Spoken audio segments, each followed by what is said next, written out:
The Mighty Whites podcast is recorded at the Don Bennison Recording Studio in Allerton Bywater. For more information, visit donbennison.com or email info@donbennison.com.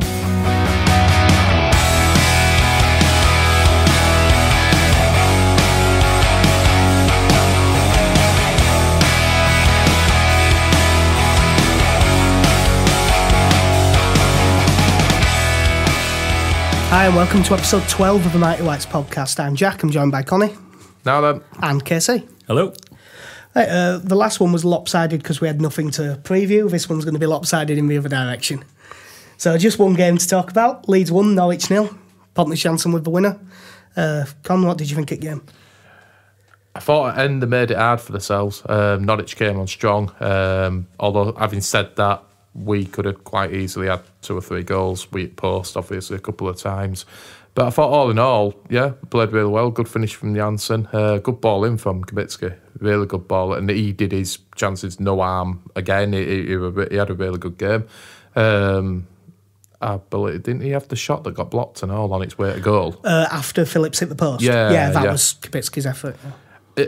I think it were a result I expected, but, you know, at the end of the day, they still need to be won. So, yeah, good result. Yeah, I think we'll all be a little bit disappointed that we only got the 1 goal, but apart from that, we were on top for most of it, and it wasn't really until we kind of took away our attacking threat for the last 10, 15 minutes that they came into the game at all. Yeah, and like you said about Kubicki as well, another really good performance from him, gets another assist, and you got to think he's going to keep his place in the team for a little while if he keeps playing like this. It's done now that Warrant's dropping him, so yeah. No, and it's not like we could ever complain about him, you know, being tired anytime soon. No. No, I thought especially his set piece delivery was a big improvement on what we've seen earlier in the season. Yeah. Now, apparently, that's one of the things they've been working on. You'll have noticed on Twitter they've been doing a couple more training sessions at Ellen Road.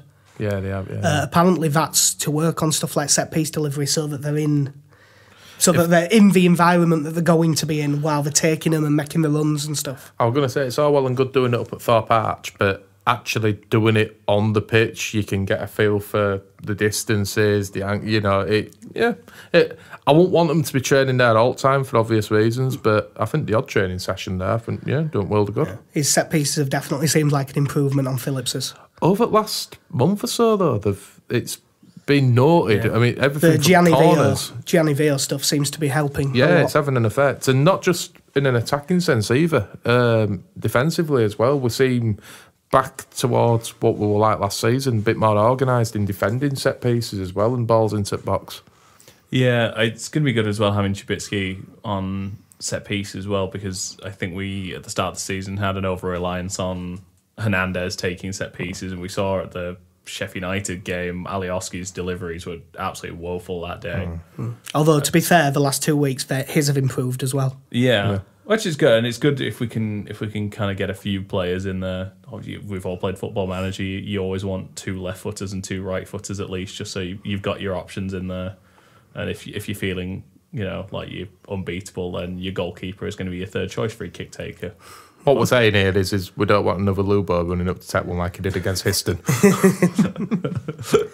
It's moving players out of the way. Don't worry, boys. Don't worry. I've got this. Daisy cutter right into the wall. Nearly broke his foot kicking ground. Yeah.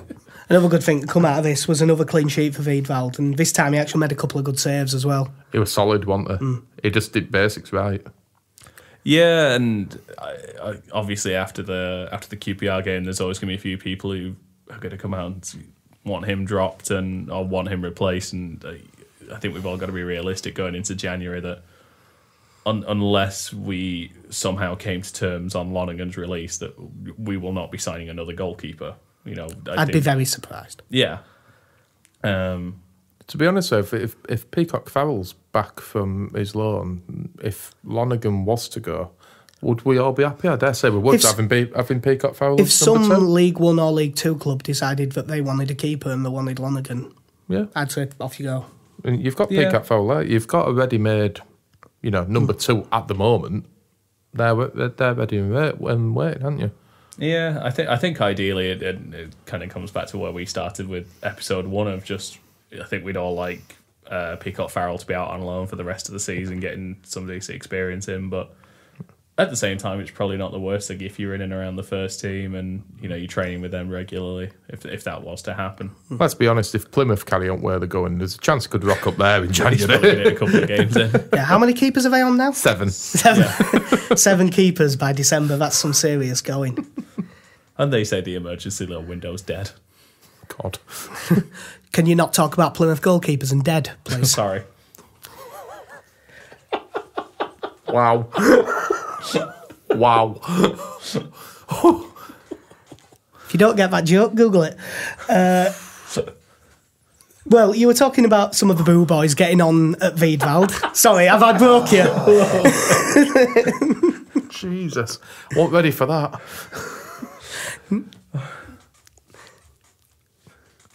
Right. Have we all calmed down? Yeah. A little bit. Right. We'll leave that in. Speaking of people getting after Wiedwald, though, you were saying before, today, well, not today, the Norwich game, they got after J. Roy Grott a little bit. I think that's really harsh. I think it was harsh. He's 19 at end of days in a new country. It's a new style of football. I know he's not been great. Well, far from it. He's been shite. Yeah, he has. But come on, he's 19. He needs a loan move. Desperately needs a loan move. This is why I brought it up in the last podcast. He can't have a loan move. No, he can't. He's played for 2 clubs. Now, to me, the way you said it sounds like he's been a naughty boy. Yeah, which brings me. He can't have another loan move. No, which brings me to something that I've missed off as the notes are knocked up, but something I did mean to bring up because they played last night and it reminded me. The under 23s. Why do we not use our younger players who are just outside the first team? Can anyone think of a reason why we don't give them any game time in the under 23s when just about every other club does? No, I can't. Not at all. Because we went on over the summer, we went on a big recruitment for the under 23s, which is fine. I understand wanting to add, either one, depending on how you look at the under 23s, either pad it out a bit or to add a bit more quality to it with a few older players who might still develop into something. But yeah, especially when you've got a 19-year-old who it's not like he is a player that you have to make an exemption for to play. He is someone that clearly we are looking in the future to have in and around our first team. So why he's not getting games there and only making appearances for 10, 15 minutes, and he's not played that much over the last few weeks as well. I know he's probably a bit close to contention now. Ekuban's out. But yeah, it's strange that he's not had, I don't know how much time, if he's had any at all in the 23s. I don't think, as far as I'm aware, he hasn't played a single minute for the under 23s.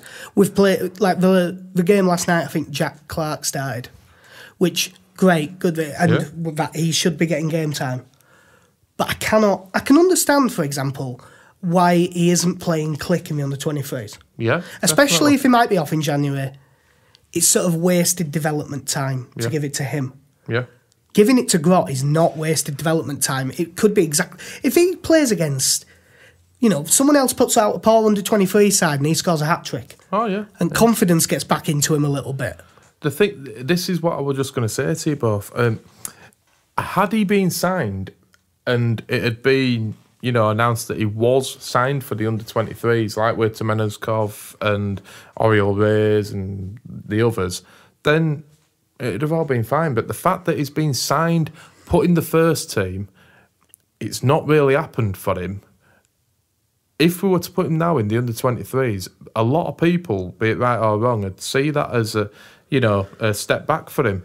And it's wrong because he's 19. It's a 19-year-old kid. But the fact that, and I think it's a bit of naivety, to be honest, that we've signed a 19-year-old kid, thrown him into the first team, it's not quite worked.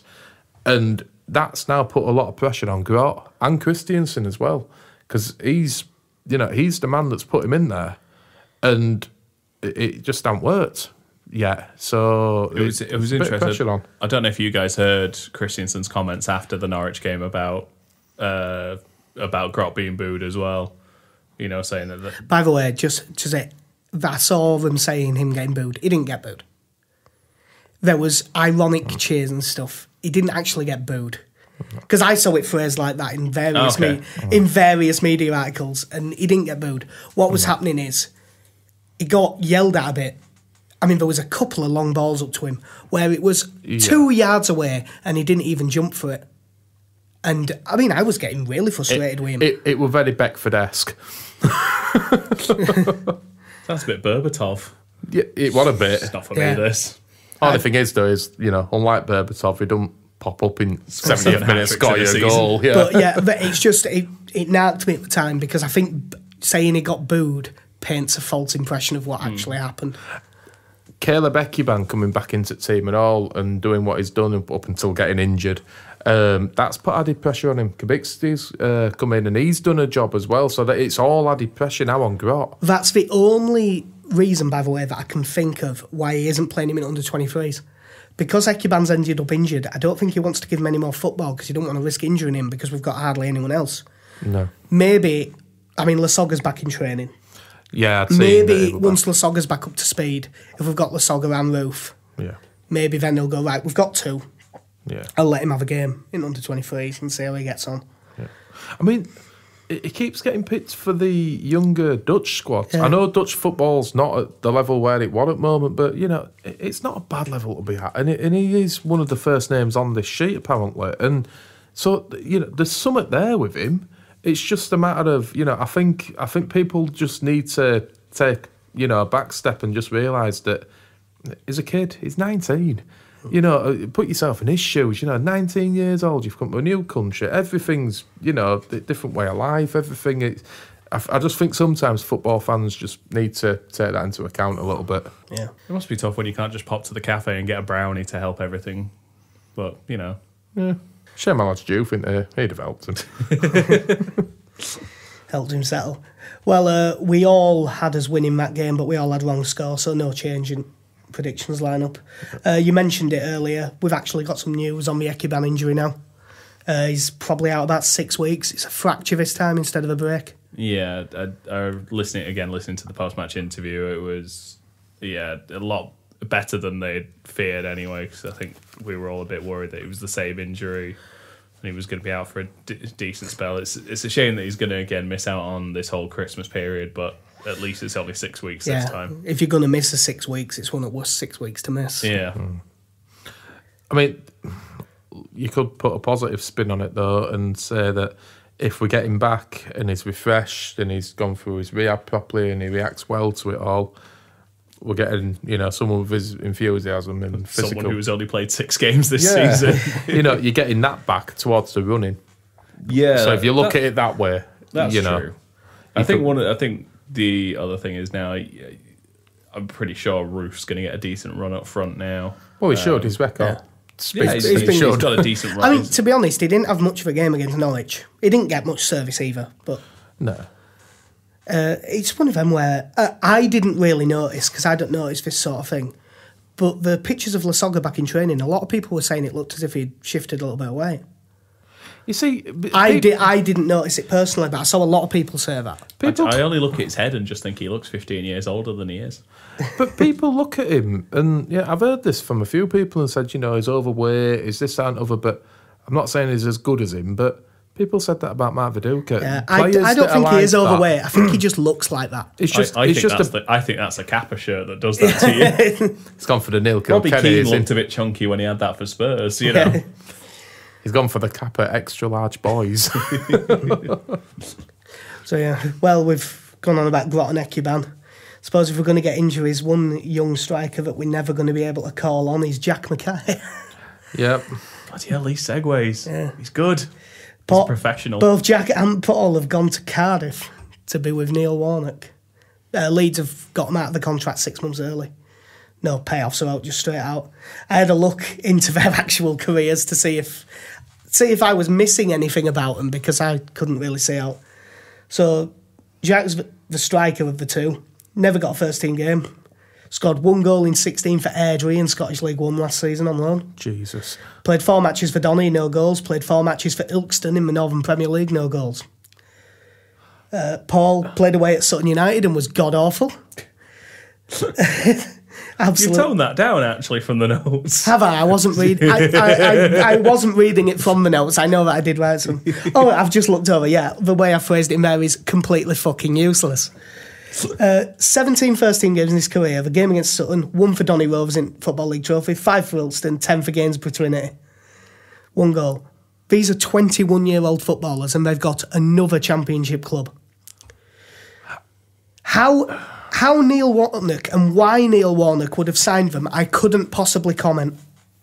Anyway, on an entirely unrelated note, when Joey Barton was at Newcastle, he repeatedly said he didn't want to leave.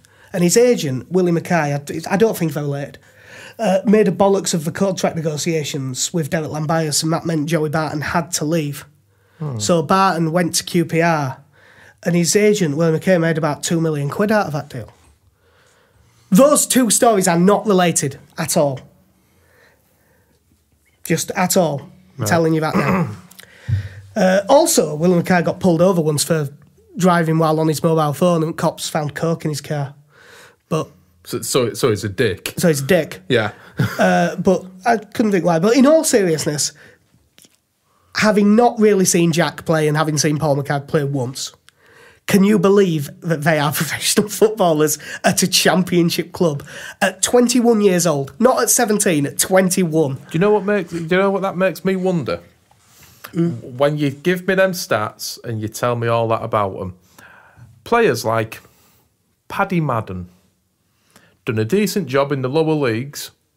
He must be looking at that. You know, if we had him sat here now, we told him that, he would genuinely sit there and think, "How the fuck I got to move to Championship at some stage?" How? They are two players who would kill for Will Hatfield's career stats. Yeah. Will Hatfield's at Guiseley. Yeah. Will Hatfield did really well at Accrington. Yeah.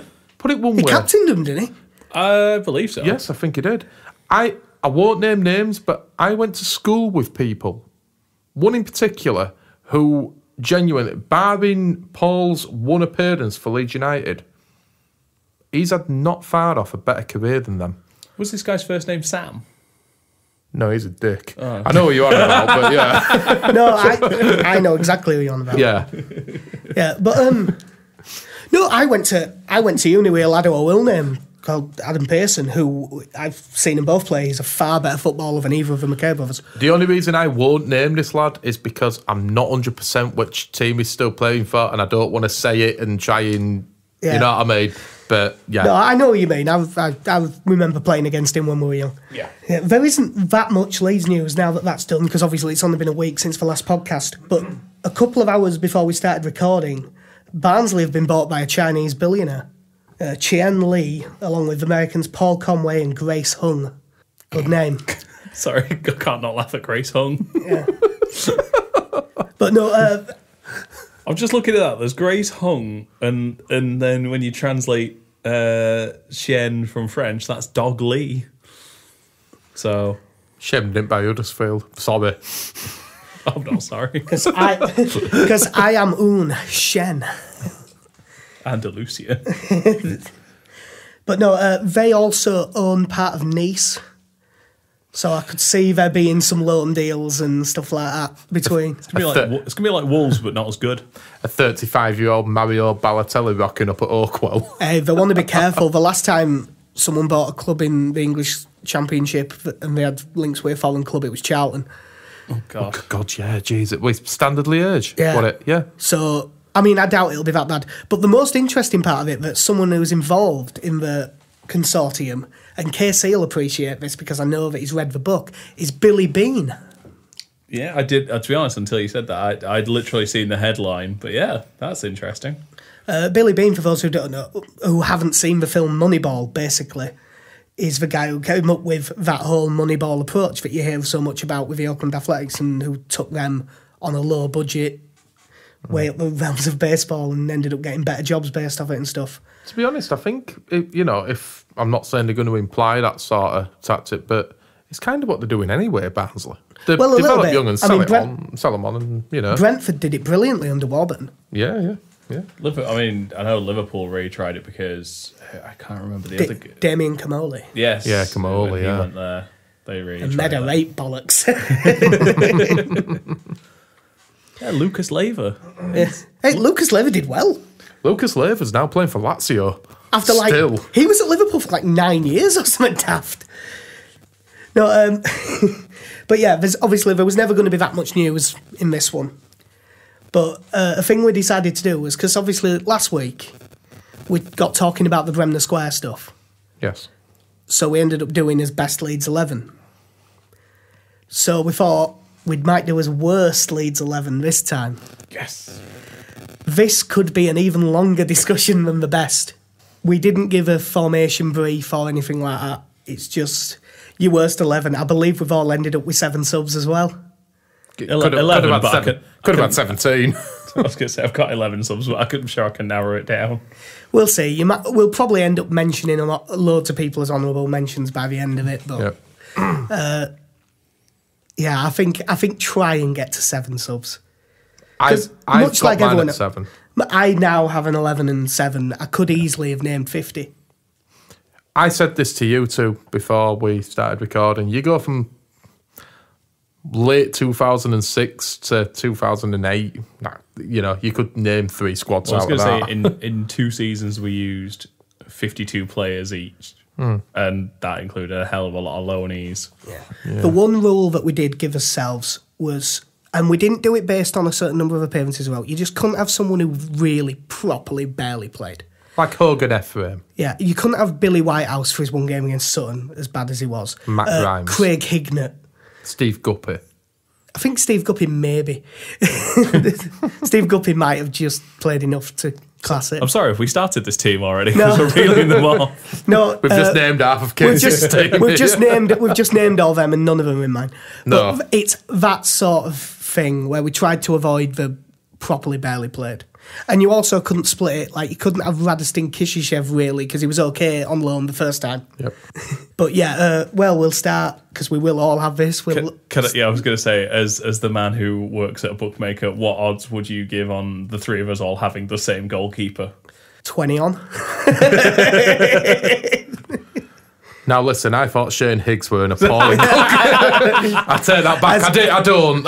As Connie changes his answer because he knows the other side of 20 on, he's 8 to 1. I want to. But no, we'll let KC say it, shall we? It's Paul Rahubka. Yep. Yeah. Well, I mean, he had a few poor games. Like, everyone forgets about it. Was Blackburn, wasn't it, where he screwed up the week before Blackpool? Yeah. Where he came out for that cross and dropped it. And there was Coventry. There was the Cov one. Which we were talking about previously when it was an awful game. We were somehow coming away with a 1-0 win after a terrible performance. A cross went in and it hit his chest and somehow bounced out. And yeah, and then the Blackpool game. Jesus. Which you might as well have not had a goalkeeper. You'd have done better, I think. I think somewhere Lucas Radaby was sat on that night thinking, put me in goal now. I'll do a better job than that. It's just pathetic. What more can you say? Honestly, I was glad to be at that game just to witness the absolute collapse of a goalkeeper. I am so glad I wasn't there. We've all been there when players have had terrible performances, but that was something special. I've been on the same team as you when you've done it.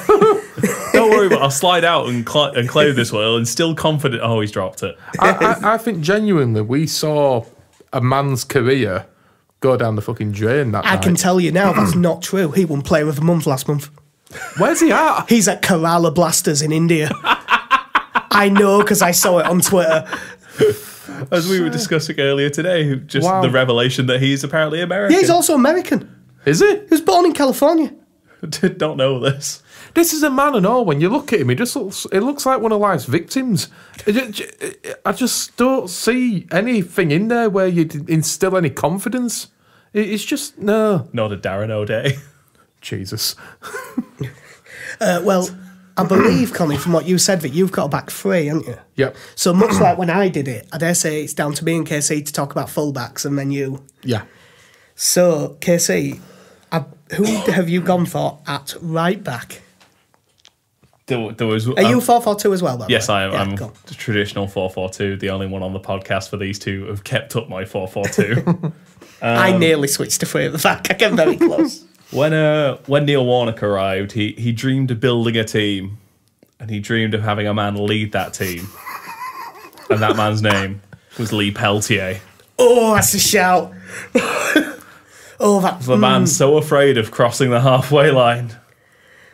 Get to halfway. Shall I play it down the line? No, I turn back to the keeper. God, Lee Peltier. He hasn't made mine, but the fact that he was captain. Yeah, that's worrying. Captain, occasional centre-back. Oh, God. And you see, the sad thing I'd is... argue he was better at centre-back than he was at right-back. And to be He fair... was bad, but... To be fair to him, if we'd have signed the Lee Peltier that had been at Huddersfield, he was fine there, but Jesus Christ, when he rocked up at us, just... I still wonder what it was, because I think at the start of that season, if I remember rightly, was David Norris the captain for the League Cup game on the opening day? Yep. And I think we all looked and went, all right, it's not ideal, but it seems like a reasonable choice. I'm just going to say this now, by the way. Out of your 11s, have you got a captain? I can have quickly. I just want to know who it would be when we get to it, because I've named a captain in mine. I've got 3 players in my 11 who have all captained the club, so... I've got a couple. I think. I've definitely got one. I believe and really hope that I've only got one. After that, because I think we played Accrington in the League Cup, beat them fairly comfortably, and then Accrington, was that the 2-0 Dakar scored twice and Berardi kicked back? No, no, so I'm mixing up my years. It was like way 3-4 years. Yeah, it's way before. Yeah, I'm just mixing up my years. But yeah, I don't know what it was out of that performance. He looked at David Norris, went, "You're not up to this captaining malarkey. Lee, get over it. Put this armband on, yeah?" You do realise at some stage in that season, was it the 12-13 season, our fullbacks will have been Lee Peltier and Adam Drury. God, Adam Drury. I forgot he played for us. The other thing... He didn't play enough or else he would have been in there. But just in case it wasn't bad enough watching Lee Peltier play twice a week, he then decided to start emailing everybody asking us to keep coming to Leeds games. Well, my right back is Scott Wootton. Oh, that man's played in Champions League for Man United. Yeah, Scott Wootton. Do you remember when we signed him and the club were doing an offer down at Elland Road to get his name printed on your shirt? If there's anyone that does listen to this podcast who has got a shirt with Scott Wootton put on the back of it, can you get in touch? If you show up, we'll buy you a beer. I'm sure if you look on classic football shirts, there must be 1 or 2 on there. There's someone there with like Ross Barkley on the back of them, so you know. No, that man played for Leeds. But he was. It's for your own goal against Watford. It just, I cannot believe how poor that was. Just in case we travelled and saw his debut. Yeah, away at Donny in the League Cup, and he scored. Yeah, he did. But a header. Yeah, he scored a header. I think McCormack got one. And I think Matt Smith might have got the other. Yeah, was McCormack's a penalty that Polian won, I think. Yes. Because Billy Bunter scored their goal. If you remember, Billy. we were sat in the corner where the Leeds players were shooting, for warming up, doing their shooting, and to a man, they were god-awful. Yeah, they couldn't score in the warm-up either. And then, I remember talking about that. But yeah, so we've got Peltier and Wootton, solid. It's a good start. So, again, me and KC, left back. Short and simple, I've gone for Stephen Craney. I have such poor memories of our first season in the Championship, of him getting his head up, seeing the right winger making a run, and smashing it back 10 yards over his head out of play for a throw-in. This is a man, though. I think he was on the Matt Letizia spread bets every week. This is a man, though, that can list Southampton and Celtic amongst his clubs. And Premier League Blackpool. And Premier League Blackpool. He after Leeds. That's worrying. I can't remember outside of those passes anything specifically that he did. I don't remember him being particularly poor defensively. I don't remember him doing literally anything attacking. See, there was nothing in him that thought, you know what, I can play this down. Like, no, smash it across, throw in, kick for territory, boys, kick for territory. Right, with the right backs, Peltier v Wootton, I'd say it's arguable. You can go either way. This one, I'm confident mine's worse. My left back is Federico Bassoni. Jesus, Federico Bassoni. I will concede to you on that one. Fede Bassoni. The player who was statistically the best fullback in the division the game before. Another player who, after Leeds, got moved to the Premier League. Yeah, he went back to Swansea. Back to Swansea. Yep. I don't think they ever played him, admittedly, but... Yeah. But no, Bassone is the only player I've seen openly mocked by a teammate when I went and sat in the posh bit with KC. And Ben Parker was sat a few seats to the side of us, and everyone was yelling at him, "Ben, how's the injury coming?" And he was getting up and warming up in his seat. Because Bassone was having an absolute stick. Was it the 5-2 game at Barnsley where he got absolutely destroyed he tried, and then just never played again? By the looks of things, and I remember listening to Eddie Gray's commentary about it at the time, Eddie Gray saying, "I will be surprised if Bassone came back on for the second half," and he did, and I think he got subbed within the first minute. And I think Grayson was trying to make a statement with him at first. Said, "No, you are going back out there. You will back," and then no. I know it didn't harm Becchio, but maybe those nights out in pre-season didn't do him any good. That probably should have been a sign to us that Yeah. we bumped into Bassone at 3 a.m, 2 days after pre-season training had started. When you look In at a them, McDonald's, nonetheless. when you look at them signings that were made our first year back in the Championship, they were very hit and miss. You know, Federico Bassone being one of them. You just look and you think, fucking, why? But and then you look at other ones like, at the time, Sanchez what? Big hit. Lloyd Sam, yeah. Big hit. And yeah, they were Alex very Bruce, medium hit. Yeah, he went back to his dad. Everything was fine. He'll always have Arsenal. Well, so now Connie can actually get involved. We're on to the centre-backs. We've got 2, you've got 3. Right, I'll give you 2 of them then. Well, I mean, just... You can I do give all 3? Yeah, can give all 3, yeah. Right then. First up, there's no other way of introducing him, Rocky Jr. I will say now, that's one of mine as well. Yep. He is not on my list. Ooh, interesting. Because, strangely, none of my centre-backs are World Cup winners. Or Champions League winners. None of my players got close to Just- AC Milan. I remember the year we went down from Premier League, it would just turn it to shit in front of us. And it got announced we'd signed a Brazilian World Cup winning centre-back. He'd won everything there was to win with AC Milan. Fucking brilliant. Get him And in. all of it recently as well. Yeah, it we're wasn't talking- like we'd signed someone who, he won the World Cup 12 years ago. No, we're talking like, 2-3 years ago it was. Well, no, they'd We won. signed him in 04, they won it They'd in 02. won the 2002 World Cup. Yeah, and he'd won the Champions League in 02 with AC Milan. Yeah. They beat Juve, didn't they? Yeah, it wasn't long ago at all. So, we've got him on loan. Fucking brilliant. Yeah, great stuff. Then you watch him play for fucking... Jesus Christ almighty. Doobs, come on. All is forgiven, Doobs. Get yourself back. I've just never seen... I know Brazilians... Made Zamana Kamara look like Franco Baresi. Just everything. I know he scored in League Cup against Man United and he'll always have that bit. But And the penalty. But you just... What a fucking garbage heap of shite footballer. Just... I could go on all day just throwing insults at him. Yeah, I know that it's for stereotype, but the Leicester away game, the 4-0. Jesus, the one where Lillian Nallis Scored the that unbelievable screamer. volley. Yeah, where our defenders managed to make Paul Dickov look like Lionel Messi. I think that was it. It's the best. It's one of the best bits of wordplay in football history, actually. The Rocky Horror Show. Yes. I still remember reading the Square Ball season review of that season. I think it was like the first half of that season going... Rocky Jr. come up against some of the world's most cultured strikers, but he'd never seen the likes of Paul Dickov before. I genuinely think that his left foot would bamboozle his right foot, Rocky Jr. Second centre-back I've gone for is Darren O'Dea. He is not in mine. He's not in mine. Just absolutely... He was shite, don't get me wrong. Darren O'Dea. Again, I watched him at Celtic. He looked okay in SPL.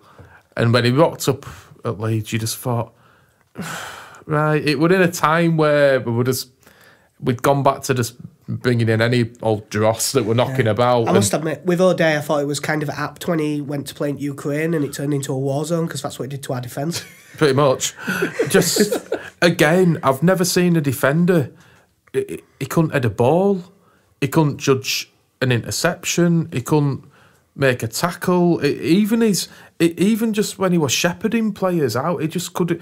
All the basic attributes of a defender, he just didn't have. And it didn't matter whether he was at centre back or at left back. No, he just couldn't do anything. He was just fucking useless. It's all you can say. This is a player who looked average at Celtic in the SPL.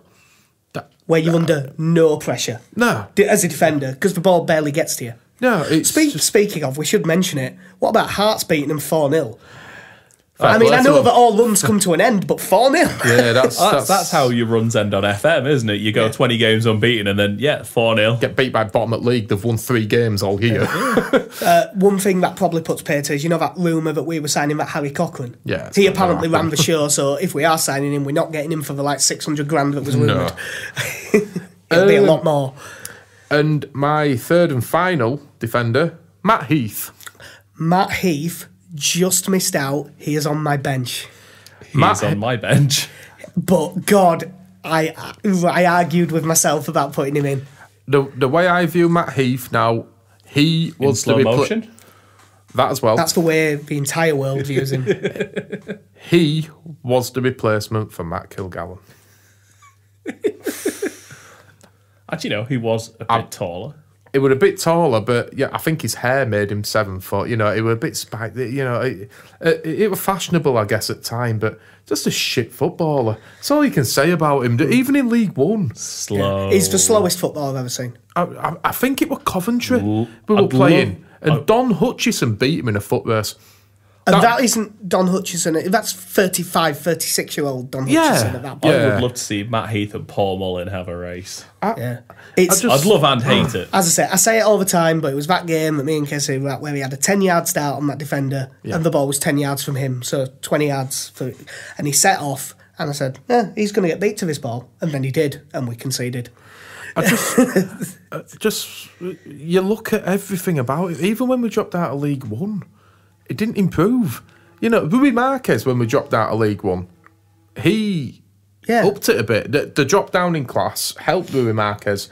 But Matt Heath, he didn't even look at home in that league. I was going to say, because in the Championship that year, I remember watching Rui Marquez, and I don't know if it was because he was alongside Matt Heath that I thought, he actually looks half decent, because we'd had those 2 years of doing nothing with him. That random loan move to Hull, Yeah, we loaned him out to Hull, He played in the World... He couldn't play for us, but he did play in the World Cup for Angola. Yeah.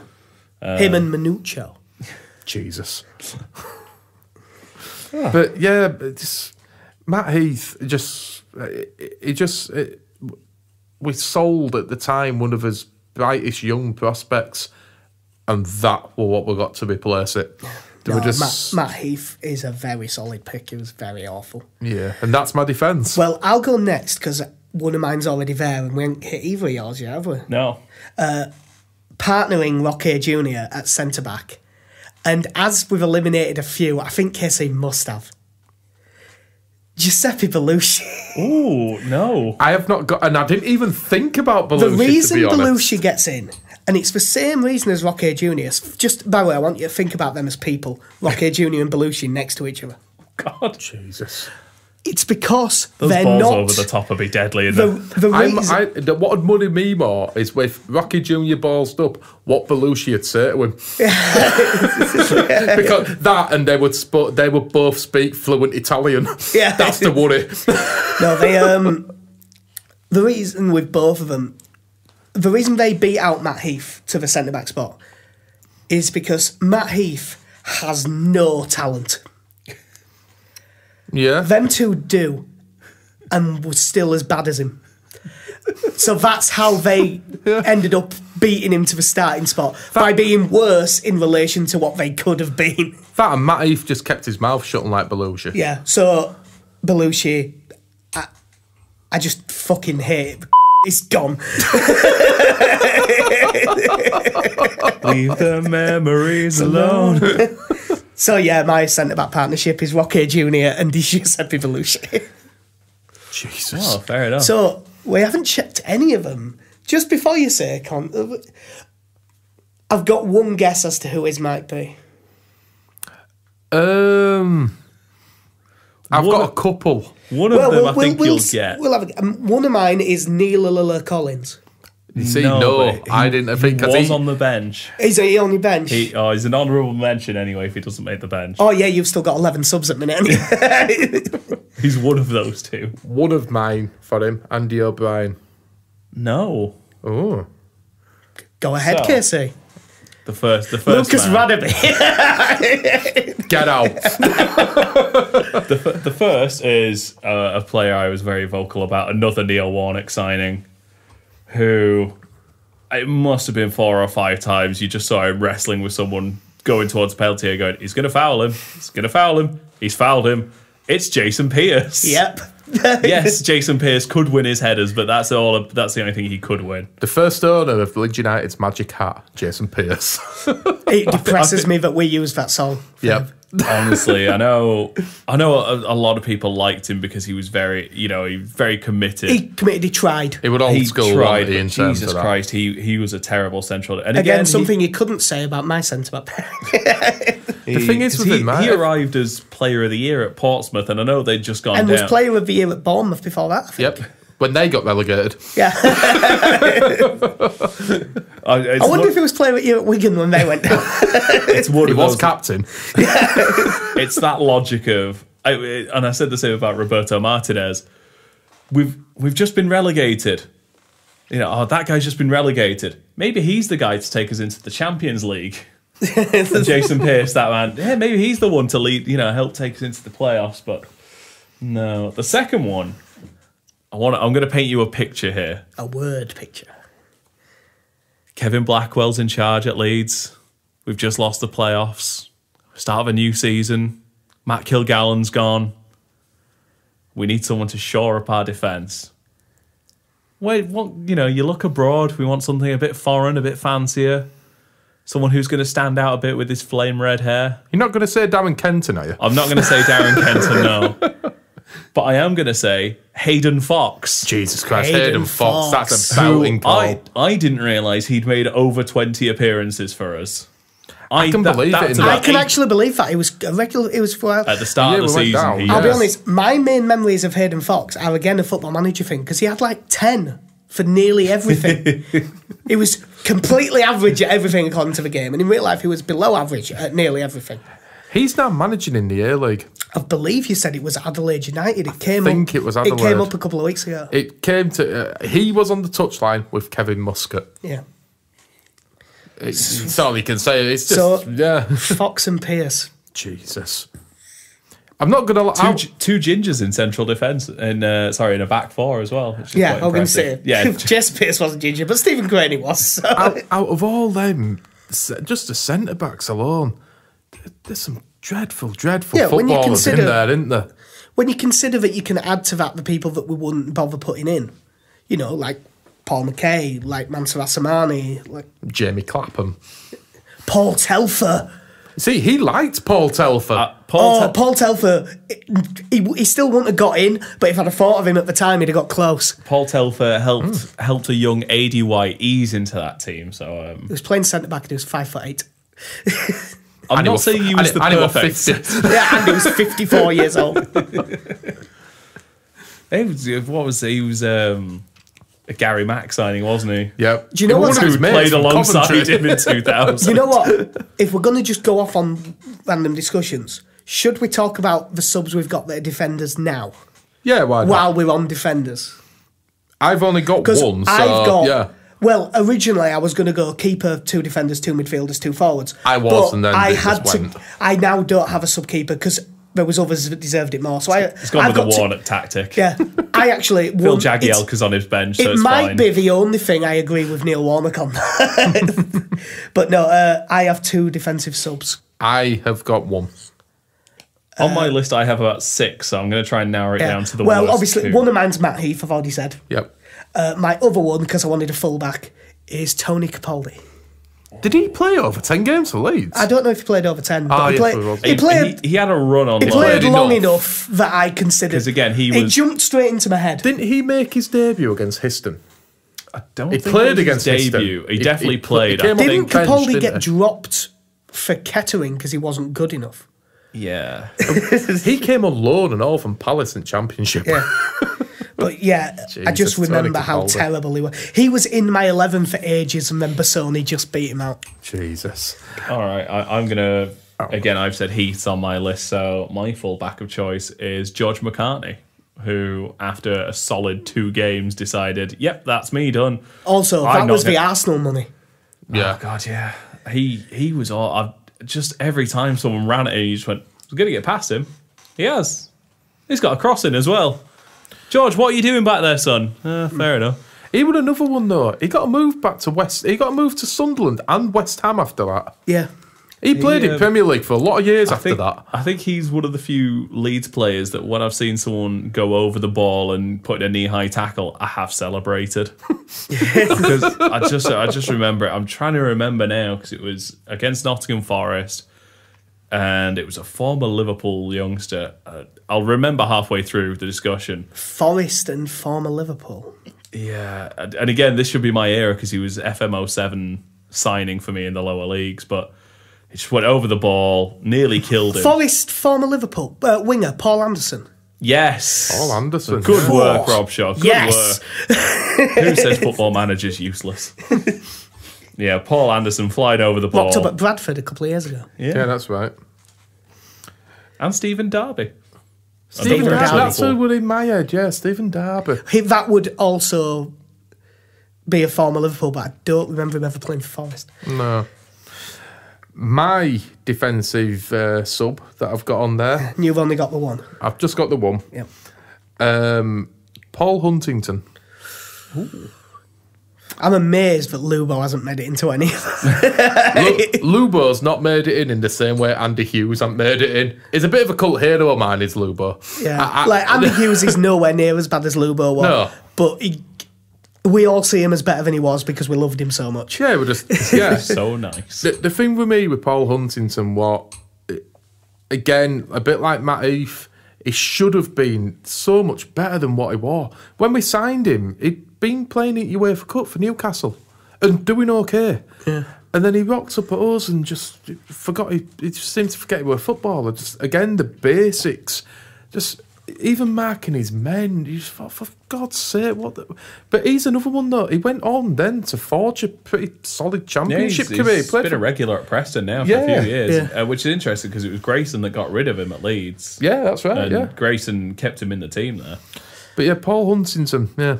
Right, so you've got 4 in midfield, as have I. He's got 5. Have you got? I'm guessing you're set up with 2 wide midfielders, 3 centre. Yes. Well, so I will give you one of my centres. We'll do the wide midfielders. Do right wing, left wing, and then just 3, 2, and 2 like before. Cool. So right. yeah, right midfield. Go on. My right midfield, Jermaine Wright. Ooh. My right midfield, Jermaine Wright. And it's a shame because up until him thought coming he to were going Leeds, to he be was really. awesome. I thought he were going to be really good. I thought he was quality Ipswich. When it got announced we'd signed Jermaine Wright, I thought, fair enough, that's a cracking signing for Championship. Like a few of his signings, I turned up, put on about 2 stone. Yeah. Couldn't run anymore. The reason I had to jump on that is because KC said it was his toughest position, and I put him down. Wright, easy. I put him down immediately. It wasn't even close. And do you know what? The sad thing is with it and all, obviously it's down to how he was at Leeds, but a bit like with the Belushi thing with you, Jack, it was just well, like, it proved he could do it. And he rocked up at Leeds and it just disappeared. And you went, well, you've done it in this league all your career. Come on. But yeah, he was just awful. He was absolutely terrible. He scored that 1 goal against QPR when Dean got 4, didn't he? Never forget that now. To put it into... That year, I got Brian Dean on the back of my shirt, and I got so much stick for getting Brian Dean on my shirt. I even remember walking into my house, well, my mum and dad's house at the time, and my dad just looking at me, just saying, "The fuck have you got him on back of your shirt for? We've still got Gary Kelly and Lucas Radaby here. You've got that." That day when he scored 4 goals, that just justified it all for me, did that? So, me and Connie are in agreement. KC, who have you got right mid? My right winger is Jimmy Kebe. Jimmy Jesus, Kebe. Jimmy I'll be Kebe. honest, he was, at the time that I had 11 subs, he was one of them. He has dropped off. It's just one that promised so much. Again, while we have Brian McDermott as well, He'd done really well for Reading to a point. I didn't realise until that point how old Jimmy Kebe was. Yeah, you had it in your head that he was in his mid-20s. Yeah, it turns out he was a fair bit older. Yeah. Well, he looked like he was 57. Yeah. And from another planet. Well, he's been bald since he was 12. Yeah. Just he's game after game. He's another one who, when we signed him, I thought, that's a really good signing. A lot like Jermaine Wright. In fairness, he'd done it in that league for years. They're the worst ones. If you sign someone thinking, why have we signed him, he's shit. Yeah. I just thought of another one now because you've said that. Go on. Sorry, no, but I'm going to keep this one as an honourable mention as a winger. Oh, is it going to... Oh, yeah, fair enough. Okay, well, that's all. So, Kebby and 2 for Jermaine Wright. Left wing. I'm quite pleased with my pick for left wing because I think he gets kind of forgotten about just how bad he was. My left wing is Ryan Hall. Jesus Christ, I did look at Ryan Hall. Christ. Bromley legend. Ryan Hall. Okay, Ryan Hall. Jesus. He was purported to be like our version of Jamie Vardy, wasn't he, at one point? Because he'd come up through non-league and he... Oh, God, he was so terrible. Do you remember the comparison? It was a local paper, I won't say the name again just in case I've got my wires crossed here, who ran a piece saying that Leeds United and the Leeds Rhinos both had a fantastic manager with the surname of McDermott, and they then tried to class Ryan Hall in the same league as Ryan Hall. The Ryan Hall. I'll never forget that. Yeah. And yeah, just what followed after. No. So yeah, he was so bad. Like Ryan Hall was a guy, and I mean, I think he's managed to get back into league now. I think he's in League 2. I think he's at like Luton or something. I thought I could be wrong. I seem to remember him rocking up at Southend at some point as well. Is that why he went from us after? Yeah, I think so. Because he contract couldn't. He had a McDonald's bit as well, I believe. Yeah, he did. I think he may have been at them. He may have been on the books when they were in Championship. Yeah, maybe. But I thought it was another one who I watched and thought, I've definitely played against better than you. No, I am, because I'm not, but I've definitely played against people that are better than him. So that's that five-a-side tournament. Yeah, the Man City kids. Well, no, not even including the time we played against the kids released from Man City. So, left wing, whichever one you want to take the next one. I see your Ryan Hall and I raise you a Luke Varney. The most enthusiastic man ever to join Leeds. Another man who dropped off my bench when I went from 11 to 7. I remember when... Varney Esther.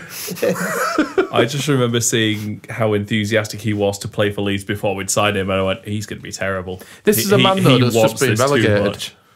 This is a man who'd been relegated to League One with Portsmouth, who didn't have a pot to piss in. Of course he wanted to come. He was also one of the first players to be loaned up from the Championship to the Premier League. Yep. Where he did fine. Yeah. Did all right at He Blackpool. scored, Yeah. I believe he scored one of the goals of the season. Yeah, he did. He scored an absolute belter. Yeah. And then he rocked up with us and missed an open goal against Southampton. Do you know what kept him out of mine? What? Spurs. Yeah. No, I couldn't look You have to past remember, it's an incredibly low bar to get out of being the absolute worst. Like, if it wasn't for the fact that I hate him so much, Belushi might have been able to get out just because of that free kick. But I hate him that much. And that his and run the Chef against Wednesday Huddersfield. goal. he did too much damage. You see, Whereas Varney did...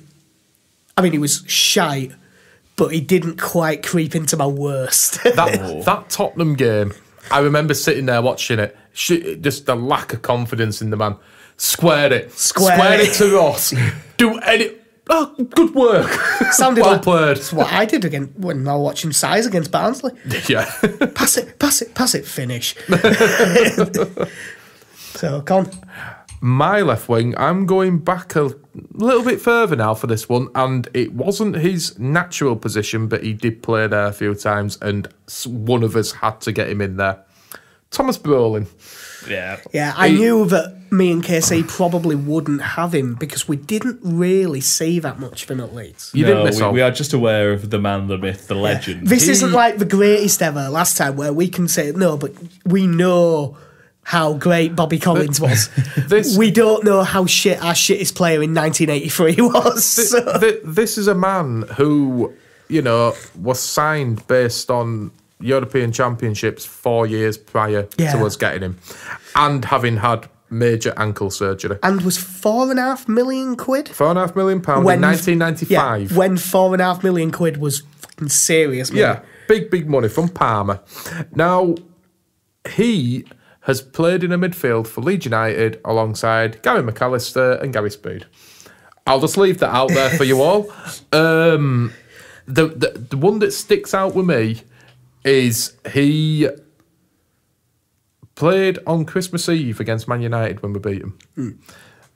And that was possibly his best game he ever had that I saw live. And just everything afterwards with him. I mean, he was another one. He rocked up and he put on 3 stone. He just... Well, you know why he put on 3 stone? Because he became a chef, didn't he? Yes, he did, yeah. Did you ever see his music video? Yes, I did. Yes.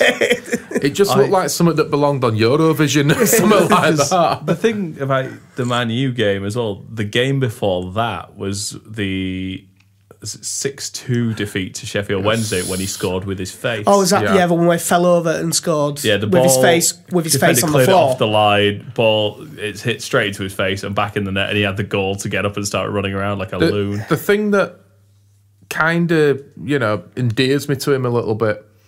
He took that shot off Gary Kelly when he smacked that bandage off his head like a trooper for Crystal Palace. I cannot find that footage anywhere. He doesn't know how to wear a bandage. Paddy Kisnobo. There's a man who knows how to wear a bandage. Johnny Woodgate. He's a man who could wear a bandage. Yeah, he's still in bandages now, though. God bless him. Miss Johnny Woodgate. Love him, but still. Thomas Brolin. So my wingers, Jermaine Wright, Ryan Hall. Jermaine Wright, Thomas Brolin. Jimmy Kebe, Luke Varney. Right. So the centre mids, Connie's got 3, so we'll have him go last this time. Yep. Sorry, can I just say before we get into this, I'm just looking at my team, and we often complain about the state of the international sides of Great Britain. My team is made up of 9 British-based players, which makes me think there is a very big problem with our youth development system. Right. So centre mids, KC, go on. Let you go first. One man who deserted his role mid-season, Kevin fucking Nichols. I will Kevin jump in now Nichols because I is have on him. my bench. I have him. He is one of my midfielders. Yeah, he's on my bench. A man who clearly... Mr. Luton. He loves Luton. He loves Luton. Would rather get relegated to the conference with Luton than spend any time at Leeds. The thing is, though, how he engineered it all, because he spat his dummy out, didn't he? He then got his move to Preston. Yes. He then spat his dummy out again because Luton wouldn't pay us the money that we'd paid them. And then when he had Preston over a barrel. So, not only would he shit for us, he screwed Preston over and all. And who have Preston ever offended? He got injured in pre-season because I remember Paul Butler put in a tackle during pre-season and injured him, so he was out for the first couple of months as well. So we had this big build-up to him coming in of, we got this tough tackling centre mid, no nonsense, he's gonna carry this team. Dennis Wise clearly saw something of himself in his short hair, bit of a midget, thought he could do something. No. Yeah. I bet when David Livermore saw the whole Kevin Nichols saga unfold, I bet he pissed his pants. Yeah. I bet he sat there and just went, ha ha, ha ha ha. Once he saw us against Ipswich, and just went, I made the right decision. Yeah. What a fucking sham you lot are. No, he was awful. Who have you got alongside him? I mean, it's a man who I like to criticise at any and all opportunities. It's Michael Brown. Not only is Michael Brown in my team, Michael Brown is captain. I can't comment. Yes, he was shite, but the idea of Michael Brown fits into my way of football. Well, he's a bit shit, but he'll kick lumps out of people. Yeah. It reminds me of someone who should be playing behind a pub, but I kind of find that endearing about a footballer. I have to say, that the square ball cover with the hoof. I think that should be up in a museum. I think it's one of the greatest covers of any football magazine I've ever seen. Who won it? against Sheffield Wednesday when he went a bit Rey Mysterio and like wrapped himself around the neck and nearly kicked the head off. Against like Miguel Lera or something. Something like that. But I can remember him doing it. Yeah, we were all sat watching. That was an the interesting game because Becchio had a diving handball that Yeah. should have been a penalty and was just like, no. Becchio looking around. Was okay. that the Aaron Corley game? Yes, it Yeah, was. I thought it was. Yes. Interesting game. I'm rubbish at what year stuff was now. Again, It's all starting you're around the 12, 2012. Yeah, it's all around starting that. to merge. Well, obviously, I have Michael Brown as captain. Playing alongside him, I have one half of the day the club died. Jack's been waiting for this moment. I have Paul Ocon, He is on my bench. Paul the Ocon. master of passing the ball backwards. Only he also managed to give the ball away while doing it. This man played for Fucking Lazio useless for a long bastard. time. He When replaced- Lazio were good. He replaced Olivier Dacour. Yeah. Yeah. We had Olivier Dacour, shipped him out so that Eltel. I wouldn't mind. He spent Fucking hotel. he spent a few months sat on the bench watching Paul Ocon play. But Paul Ocon is the reason I phrased it. I may have even mentioned this on the podcast. I know I've told you because I've said it for years. But the day I knew Leeds United were fucked, and I knew from then we were going down. I didn't know when, but I knew we were going down. Was I went to Ellen Road and sat down next to my dad in East Stand and went, right, and I started reading out the team, and in centre mid we had Paul Ocon and Jacob Burns, and I went, oh, it's over. It's Paul over. Ocon, Jacob Burns. Now, Jacob Burns didn't end up making the 18, but he could have. Oh, yeah, easily. I think Jacob Burns gets away with it more because when he did make his appearances, he was surrounded by the Champions League squad. Yeah, so he got- they kind of carried him through a little He bit. has played in a number of Champions League games. Yeah. Well, sad. and not just at Leeds. You watched him a bit. I had a didn't really you? weird one when I was at work early on when I was like 18. It was before I went to uni, and I was trading in play a Romanian league game, and it was the year that Unirea Erziceni won the league. And I was doing an Unirea true Erziceni underdog game, story. and I was sat there watching it and going, hang on, I recognise him. And in central midfield was Jacob Burns. Jesus. League-winning Jacob Burns. League-winning Jacob Burns. Romanian league-winning, but league-winning nonetheless. So yeah, Michael Brown as captain alongside Paul Ocon. And job. you've got 3, haven't you? Yeah, well, one of them was Kevin Nichols Yeah. that we've discussed. My second one and my captain, Seth Johnson. It's hard to argue. It's a pretty good Johnson. shout. This man. If it was done on cost effective, he would definitely be in. This man was signed when it was alleged we could have had Frank Lampard for £1 million less. Yeah. That sticks with me, does that. Even when he came back from his injuries, one of many, the first year in the Championship, he looked shite then.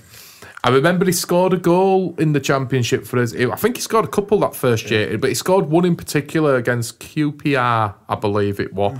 It was an half volley. It wasn't a bad goal. He ran around that pitch like he was some god. And you just think, fuck it. Yeah, when you look back to that Ridsdale era and the whole spending business and all that, you look to Seth Johnson, you just think, it is a gleaming fucking beacon of it all. He is everything that era represented. Spending money on overrated shite. If you were going to do a Venn diagram, there'd be a big one that says Seth Johnson and one next to it that said goldfish. The thing is, though, is that Derby will have been pissing themselves laughing. £7 million, barely played. When he did, he was shy, and he went back there for free. On less money than he wore when he left. It was all pretty much based on Derby coming to Ellen Road, us beating Derby, but Seth Johnson played quite well, alright, and O'Leary went, yes, one of him, please. Could have had And, Frank Lampard though, for PRP to 6. Frank decided- Lampard for 6. That's all I'm saying. Mr. Ridsdale thought, no problem, Mr. O'Leary, I can get you one of those. And finally, My final midfielder, Danny Hay. Central defender. Danny Hay played at centre back more. He didn't did play in centre back more, but I've put him in there purely because, and it's a personal thing I've got against Danny Hay. Oh, here we go. He played in midfield a couple of times for Leeds United, and it's an odd one to put in there. I've never seen a footballer go into a tackle and hurt themselves as much as Danny Hay did. Right? That's fair enough. This is a player who, when he played in midfield or defence, their duty is to tackle and win balls for their team. It's the one thing that you ask him to do. And he couldn't fucking do that without hurting himself. He was shit in air, and he was quite tall, with Danny Hay, if I remember rightly. He wasn't the smallest of players. I don't think he was small. I think he was about 6'1", something like that. No, he was big. Danny Hay was like 6'5". Was he that really tall? He was a big lad, was Danny Hay. Am I mixing him up with Martin Hayden? Yes, possibly. I think so. Danny Hay was, I remember, because he came on after about 20 minutes in the 4-3. Yeah. And him and Jacob Burns played that day. Yeah. That's one of the other things that kept Jacob Burns out. Yeah. That's what I mean. Burns played enough, surrounded by that O'Leary team, to carry him through. But Danny Hay, I know it's an odd one to put in there, but again, it's just based on... A lot of these are based on them not being able to do the basics. Football is nothing without personal vendettas. No. Just every time he played and I saw him on team sheet, you just think... You know, obviously we didn't know what was going on behind the scenes, but at the time you're thinking, we've got a team full of international footballers here. Why the frig are we persisting with this? Wasn't he one of the international footballers? It was, but wasn't it New Zealand? For New Zealand, admittedly. Yeah, and this is in 2001. As top scorer last season, that was one of them. But no, so my midfield, Jermaine Wright on the right, Ocon and Brown in centre, Ryan Hall left. Jimmy Kebby on the right, Luke Vardy on the left, Brown and Nichols in the middle. Jermaine Wright on the right, Brolin on the left, Nichols, Hay and Johnson. Right. So, what midfield subs do you have? I've got 3 for midfield. 1, 2. I've got 3, but I've mentioned 1 in Paul Ocon. Yeah. Well, I've mentioned 1, Kevin Nichols. I've got 2. I'll tell you what, I'll jump in. I'm saying I've got it. I'm going to class him as a midfielder but he could play up front as well. I've got one that could sort of play more. It's a bit like a Kamaru sort of thing, yeah. But yeah, obviously, we've said Kevin Nichols has come up already. I have 2 others. Number 1 of those 2 is Michael Brown. Is Curtis Weston. He is on mine. Dennis Wise boy. Yeah. He Curtis is one Weston, of mine. He was fucking terrible. He was signed purely because he was mates with Wise. Yeah.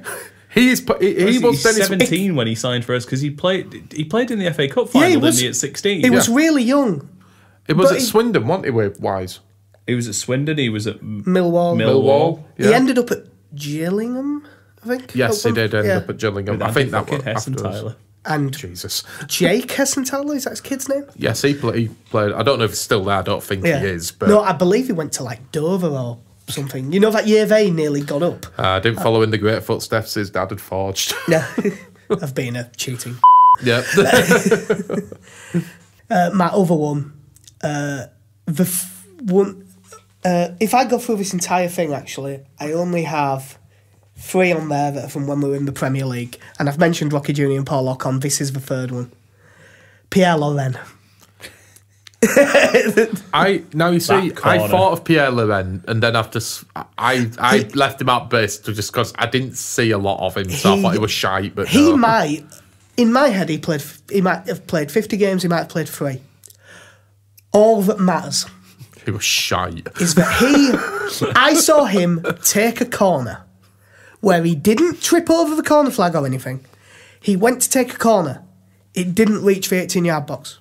Yeah, that's poor. Not on the full. It didn't reach the 18-yard box. Yeah, but Jack, the future were bright. The future were Pierre Loren and Derek Lilly. But I didn't see... I was young as well, but he was the first player, I think, the earliest example of me going to football. Because I'll have been 7 or 8 years old. Yep. He was the first one I really hated. Like, just thought, God, he's useless him. I can't stand him. Get out of my club. Now, we've mentioned Curtis Weston. We've mentioned Paul Ocon. My 3rd one, Lamin Sacco. Oh, so Lamine Sacco was originally my name in at left midfield until I remembered Luke Varney's existence. Lamine Sacco, it makes it worse because on his debut, a world beater. He made Jonathan Woodgate look average. This was before Woodgate got injured. Yeah, that Newcastle game, he was amazing. When we first signed him, and I saw that, and the couple of games that followed it, I thought, we've got something here. And then he just ended up like the rest of the shite that were bought in on loan from League and it was just awful. Yeah, Lamine Sacco. Like, for instance, this is actually quite a good example talking about that season. I dare say because of the way we said they have to have played enough, like none of us will have Cyril Chapuis, even though he does deserve it. He's on my bench. Oh, he's on your bench? Cyril Chapuis is on my bench. Just like he was Peter Reid. Yeah, I avoided Cyril Chapuis because I didn't think he'd played enough, but he definitely deserves it. Like, you see, you go through them all, we'll come to it later, but all of them signings from France. Zamana Kamara maybe wouldn't go on it. And I wouldn't put Solomon Alembe on it either. He didn't play enough. He wasn't good, but I don't think he was bad enough to be in the worst. No. No. He's no Didier Dorme. No. Got his autograph. Jesus. It was pre-season. I didn't know how bad it was going to be. That was the Harrogate game. Harrogate game where me and you ran up pitch. We also have a notable person in... I got someone who is currently in jail. I got their autograph as well. Because if you remember, that day coming off the bench was Dominic Creef. Jesus. Google it. Yes, Google that, find out why that's funny, and if you would like to make an offer for that autograph, I'm open to any offers. And if you went to Gaffer School and were affected by the actions of Dominic Creef, I'm sure there are several phone lines that you can ring. So on my bench... Yeah, your bench. One is Jacob. Oh, being on a bench with Dominic Creef. You wouldn't want that. And it's Again, fine. it's all fine. None of this is allegedly. No, it's all been proved. It's fine. It's all true. One has been mentioned, Jacob Burns. Comfortably makes the bench. Yeah. And secondly, I honestly cannot remember how many games he played. Cameron Stewart. Cameron Stewart is a good shout. Again, in a time when we really needed wingers, and we looked at Cameron Stewart and went, sit down, Cameron, not you. Cameron Stewart, who was really highly rated, only at Scum. Yeah, I think he came through at Scum, yeah. But they really thought it was going to be good, didn't they, at one stage, and it just... Cameron Stewart to Leeds is what Michy Batshuayi is to Chelsea. That's They need a goal. Willian, on your popson. Oh, I'm a striker. Shut up, Michy. Sit down. Cameron Stewart... McCarthy at Blackburn. We need a goal. Sit down, Benny. Shut. Samba, get yourself up, lad. Get Cameron your head on Stewart, this. who also has the weird thing of having cost Leeds a load of money, but it wasn't really down to him. No, well, Massimo being a dick. Yeah, gave him a Shock 3.5 year contract and then didn't. I just checked because I was Didn't curious. he end up at Hull after all that with us? No, Hull was before us. Right. I've just got it up because I wanted to know where he went because he got released at the end of the 2015-16 season by Ipswich.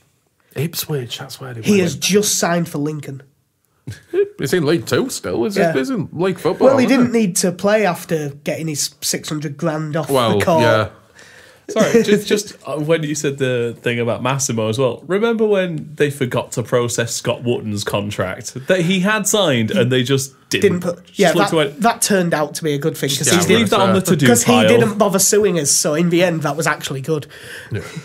So is that everyone sorted? Then? Yep, that's I'm down the to midfield strikers. sorted. All right, But I have, if we're going to do sub-store before we move on to strikers, I have got a goalkeeper on my bench. I didn't even think of that because I don't have one. Yeah, who are your second choice keepers? Mine is David Lucas. Mine is Graham Stack. Right, I had 8 subs when I walked into the room. My sub goalkeeper who I got rid of was Graham Stack. Yes. Yep. Because Graham Stack was useless the season we went down from the Championship. Yeah. Fair And then point. Casper turned up and he looked all right and got rid of the horrible Graham Stack who fucked off to Belgium. Had he played more? I was considering Jason Brown.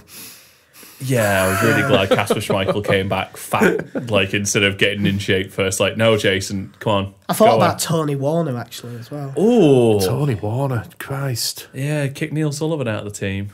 And Ian Bennett. Yeah. I didn't like Ian Bennett. I think Because he was mostly just second choice to Sullivan, it didn't bother me too much. No.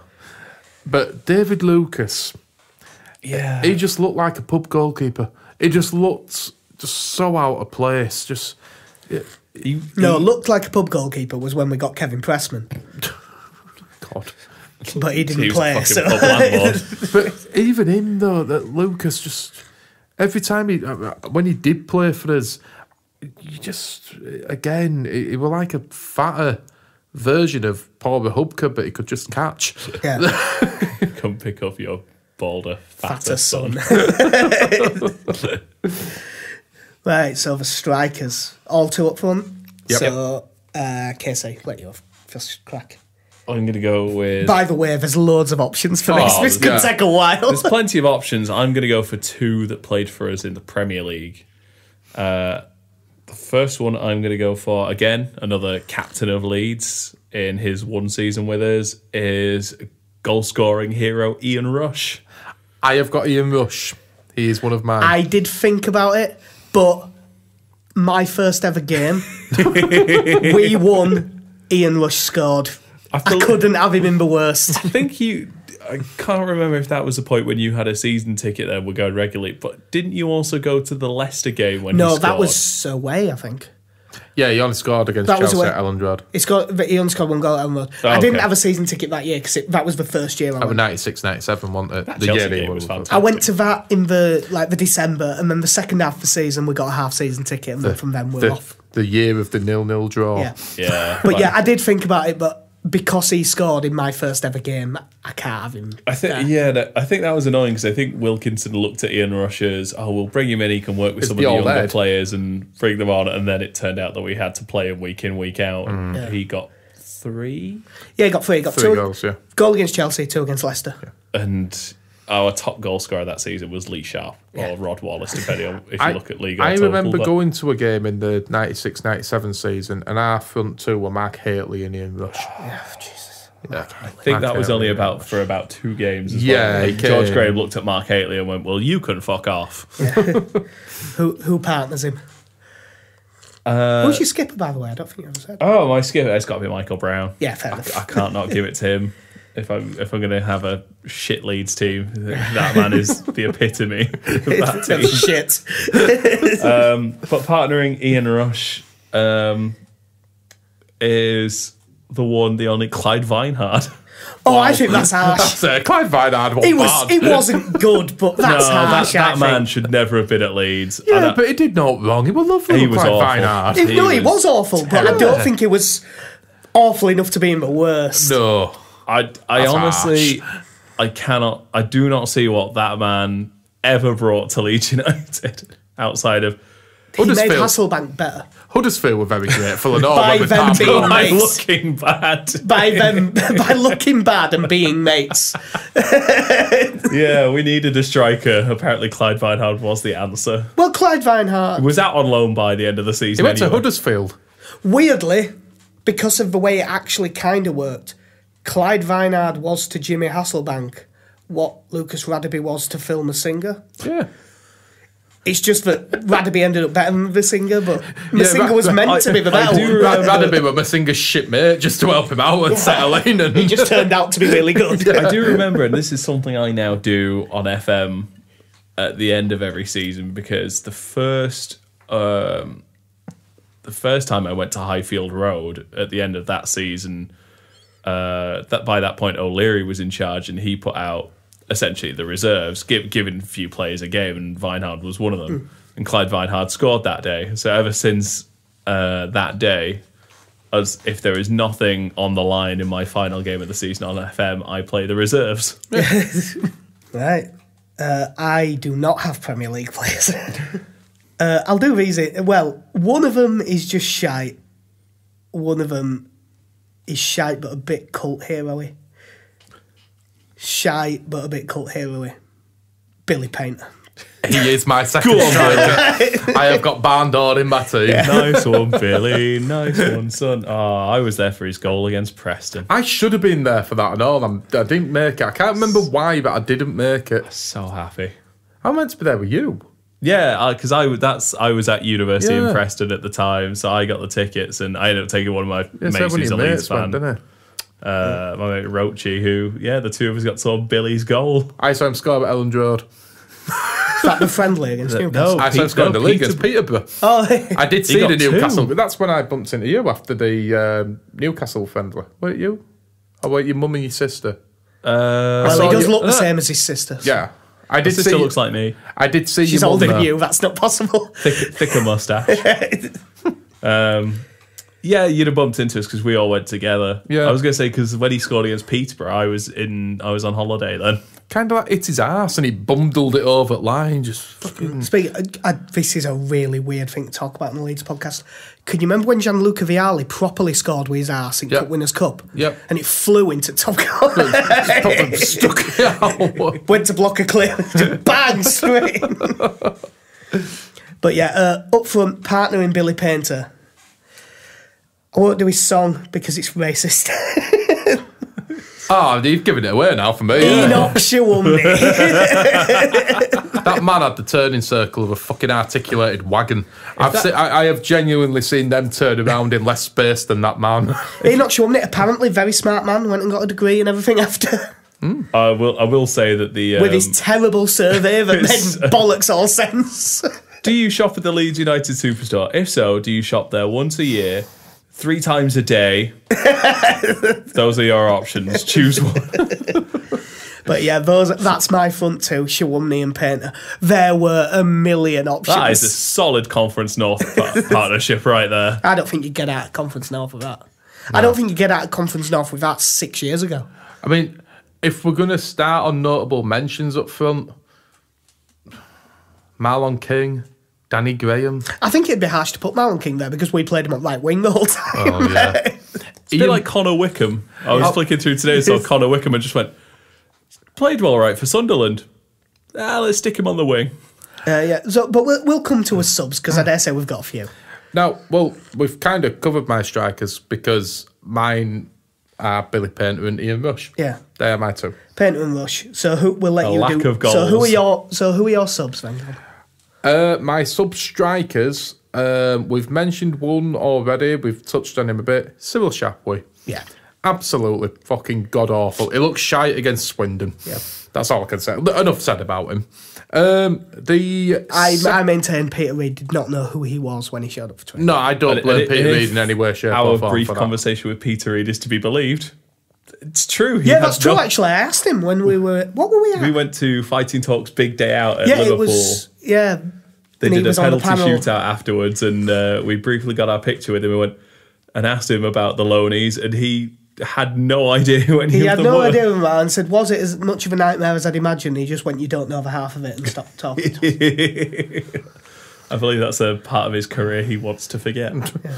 My even second choice for the bench in strikers, Michael Ricketts. He is on my bench as well. Michael Ricketts. This is a man who, to be fair, To alarm borrow a bells- phrase from my dad, he has an arse like Poland. John Robshaw. That's profound. It is profound. And just think, he was using that. The reason I know about that phrase is because he used it to describe me. Yeah, Michael Ricketts. Now, again, I think it were at a time where we were clutching at straws. We'd signed on a free transfer a man who 2 years ago, prior to this, had just made a £5 million move to Middlesbrough and got in the England squad And scored the winner at Old Trafford. and scored a winner at Old Trafford. All of a sudden, he was a free transfer signing for a team that were in financial meltdown, didn't have a manager and didn't have a squad bearer. Yet, because we were in the state we were I'm in, thinking, wow, if we can get him fit. we clung to that. He turned up in a worse physical state than Barndor. I didn't believe that could be Barndo possible. was just a little bit perky when he arrived, whereas It didn't help Ricketts either. was... At the time, I mean, Barndor... Michael Ricketts made Paddy Kenny look like Mo Farah. Bandor, it were fine because he Imagine if Massimo would have seen him. But Bandor, he rocked up when we had Macron. Shirts were a bit baggier. You could hide it a little bit. We had Diodora when Michael Ricketts rocked up. God, imagine if we'd have had Kappa. Jesus. It'd have been like... It'd have turned into He'd have looked sausages. No. Imagine Matt Letizier's gut towards the end, coupled with your boa's arse. I was going to say it's Akinfenwa, but without any of the definition, so it all just kind of falls forward a bit. Just ambient mass.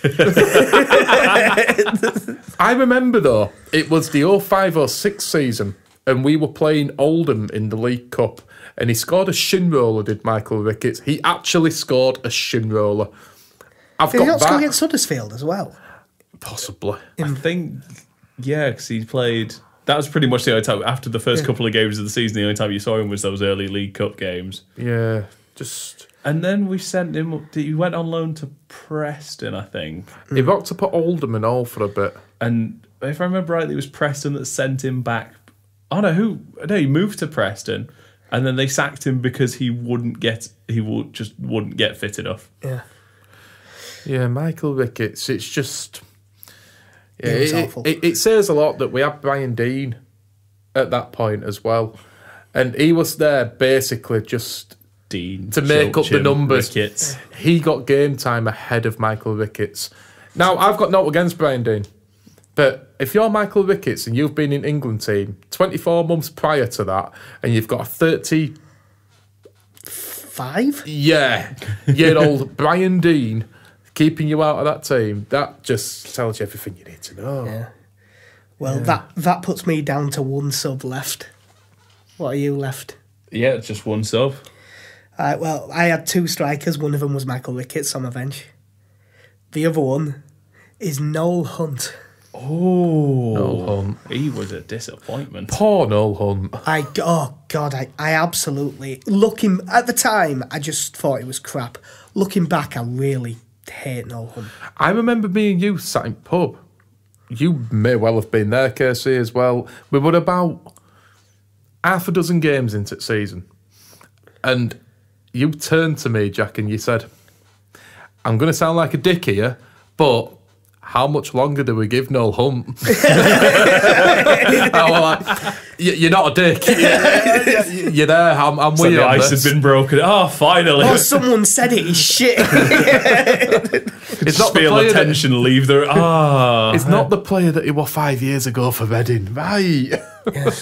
So that's mine done. Have you got one left? I have one sub-striker. And again, in the Kemar Roof style, he can play on the wing, he can play up front. I had to find a place in this team for this man. It's J. Roy Grott. Imagine. Poor Jay. He arrived on loan when we were in League One, and I thought, this is the man. He's got Premier League experience, good Championship player. He's going to add something to this team. He's going to help secure that promotion. And then Gary McSheffrey arrived. He was on my bench when I had 11 subs. Still waiting for the call from Larry. Fucking Gary McSheffrey, who scored a miss-hit cross. That was on his debut, wasn't it? What, his debut? I think it was a few was it his games home debut? That could be right. It was early, but I don't think it was his debut. But no, there was he was a seriously terrible footballer at Leeds. If we're going to go on and all about notable mentions... I've just thought of one, actually, who definitely deserves a notable mention. By the way, screw it, break kayfabe again. At the end of this, we'll need to have a break because I need a beer and I have a feeling we've been talking for about 50 minutes. Now, we've got to throw him out there just because we've mentioned shit strikers in League One. And I don't know how he's managed to forge the career he has since. Sam Vokes. Yep. Still Premier League striker. Premier League striker. International. Played well at the Euros. Scorer of the goal in the quarterfinals. A towering bullet header. He came in because against Belgium got injured, didn't he? And yep. Vokes was the replacement. What was it? 1 in 9 or 1 in 10? Another one as well when we're on there. Lee Trundle. Yeah. There's so many players that rocked up that either they had some potential about them or they'd done it at that level and you thought, oh, that's a solid signing. Get him in. And then Why they not? just don't. And then there's the dream team when we had 2 players missing up front. The front 2 of Mark De Vries and Wayne Andrews. I knew what you were going to say Wayne before you even Andrews. said it, man. Christ Mark almighty. De Wayne. Vries. Who somehow got a second game against Yeovil, scored a backwards looping header that he knew fuck all about, which kept him around for another 2 games. Yeah. Joel Griffiths. Joel Griffiths. Right. I've no idea why he ever swear turned. I will look this up after to see if I'm right. Did we get him from Neuchâtel Xamax? Yes, we Yeah. did. yes, we did. Why do I know that? Football manager. I have no reason to know that. No, the one that jumped into my head, and it is very personal. Shane Lowry. Again, Lowry was Yeah, close to my Shane team, and then Shane Lowry, who missed the final penalty in the JPT final against Carlisle, the game that got me stuck overnight in Carlisle, with nowhere to stay when it was -2. Shane Lowry, who was completely at fault for Bristol Rovers' goal in the end of season game, which could have cost us promotion. It just... Are we really going to pin that on Shane Lowry instead of Max Gradle stamp headbutting No, someone? literally, the goal was down to him Yeah, I not know bothering what to you mark his man. Shane Lowry goes, it's gone out of play, this. It's not gone out of play. It's 1-0. Ian Moore. Ian Thomas Moore. I will not have a bad word spoken about One Ian of Moore on this KC's podcast. boys. He was God, shit. that lad was a trier. I always found it weird that we had Ian Moore and Robbie Blake, who the season before had scored like 45 goals between them for Burnley in the same league and never once played them together. Yep. The thing with Ian Moore turning up as well, Coca-Cola, when they were sponsoring the championship, had that bizarre text in to win you your club won a signing. $250,000 to Yeah. sign a player or something. Imagine that now. His $250,000. Oh, Didn't thanks. Brighton end up with Colin Kazim Richards through that?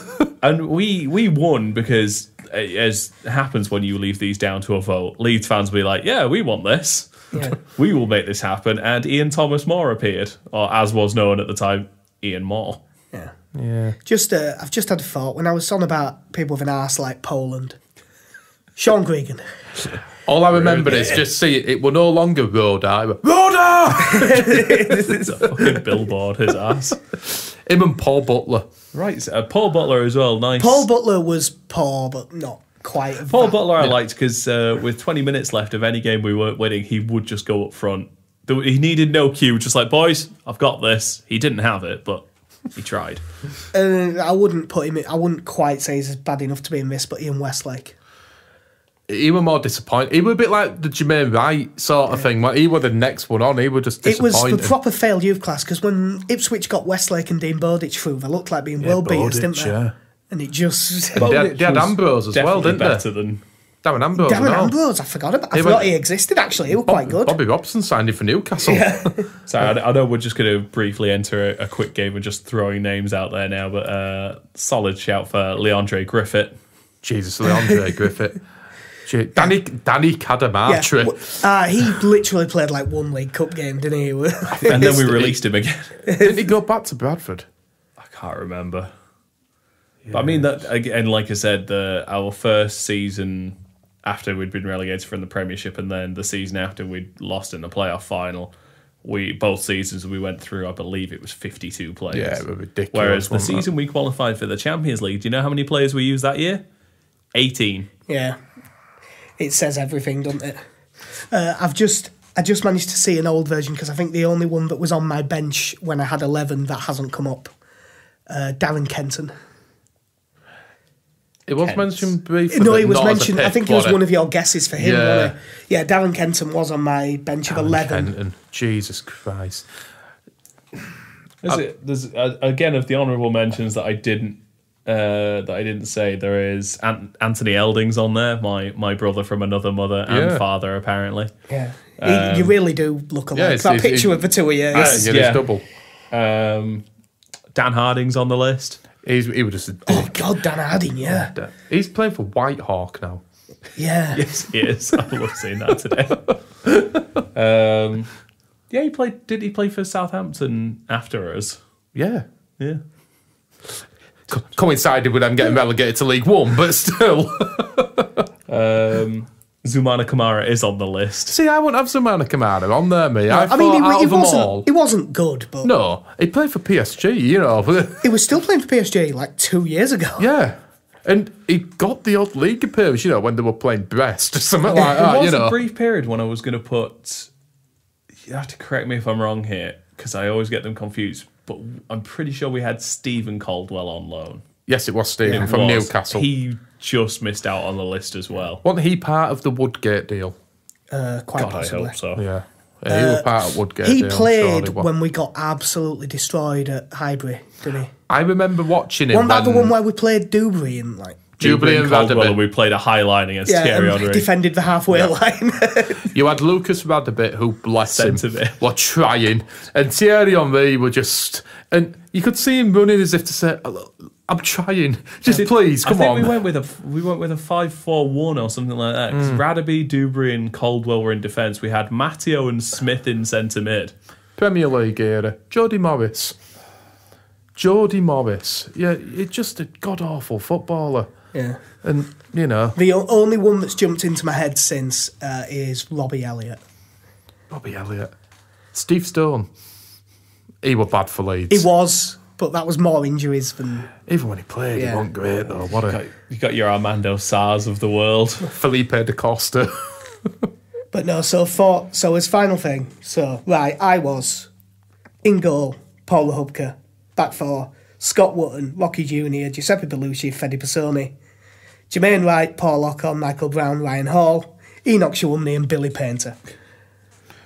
I had the dream team of Paul Hooker in goal, a back four, Peltier, Pearce, Fox and Craney, Kebe, Nichols, Brown and Varney, with Rush and Feinhard leading the line.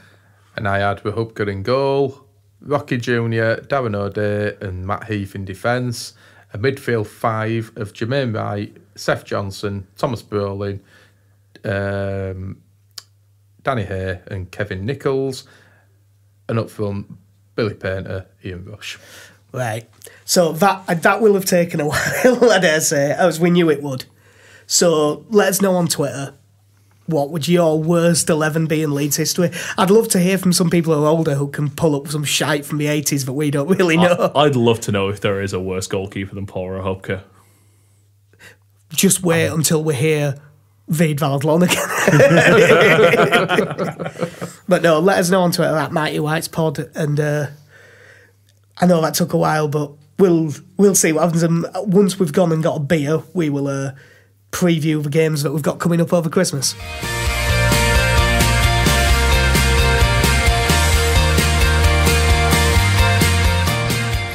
Right, well, we went a bit long on that worst ever 11 chat, which doesn't surprise me, but just to keep this to a reasonable length, we'll have to fire through these. These are basically all games until New Year, because we're not going to have time to get another one in over Christmas. So next Saturday at home to Hull, they're 19th, 22 points from 22. Last 5 games they got beat at Cardiff, beat Brentford, drew at Wednesday, lost to Bristol City, drew with Millwall. They've just got a new manager, Nigel Adkins. We briefly mentioned it last podcast, but Leonid Slutsky's gone. QKC giggling at Slutsky. He actually can't help himself. He is 4 years old. If he would have signed Casper Slot, then that'd been my dream come true. But yeah, these have not been great at all this season, and when they've been poor, they've been really bad. Yeah, they've got a few. What I didn't realise is they've loaned half of Chelsea for defence. Michael Hector, yeah, God, you forget he's actually a Chelsea Yeah, they got him from Reading, didn't they? Yeah. But yeah, they've got Michael Hector, Fikayo Tomori and Ola Aina, all of them on loan from Chelsea. So there's a decent chance 3 of the back 4 will be Chelsea. It's gone. Yeah, Michael Dawson, who is okay, except for not being able to run. Love Michael Dawson. Moses Odebaggio's all right. I've always thought he was okay. Yeah. Jackson Irving's a decent midfielder. John Terrell's good. Yeah, he's not a bad player. Yeah, he's like poor man's Hotter. And Grasicki and all good players. Grasicki's a really good player. Seb Larsson's not that good anymore, but if they get any set pieces, decent chance. They've got David Myler, who's busy being a FIFA YouTuber, I believe.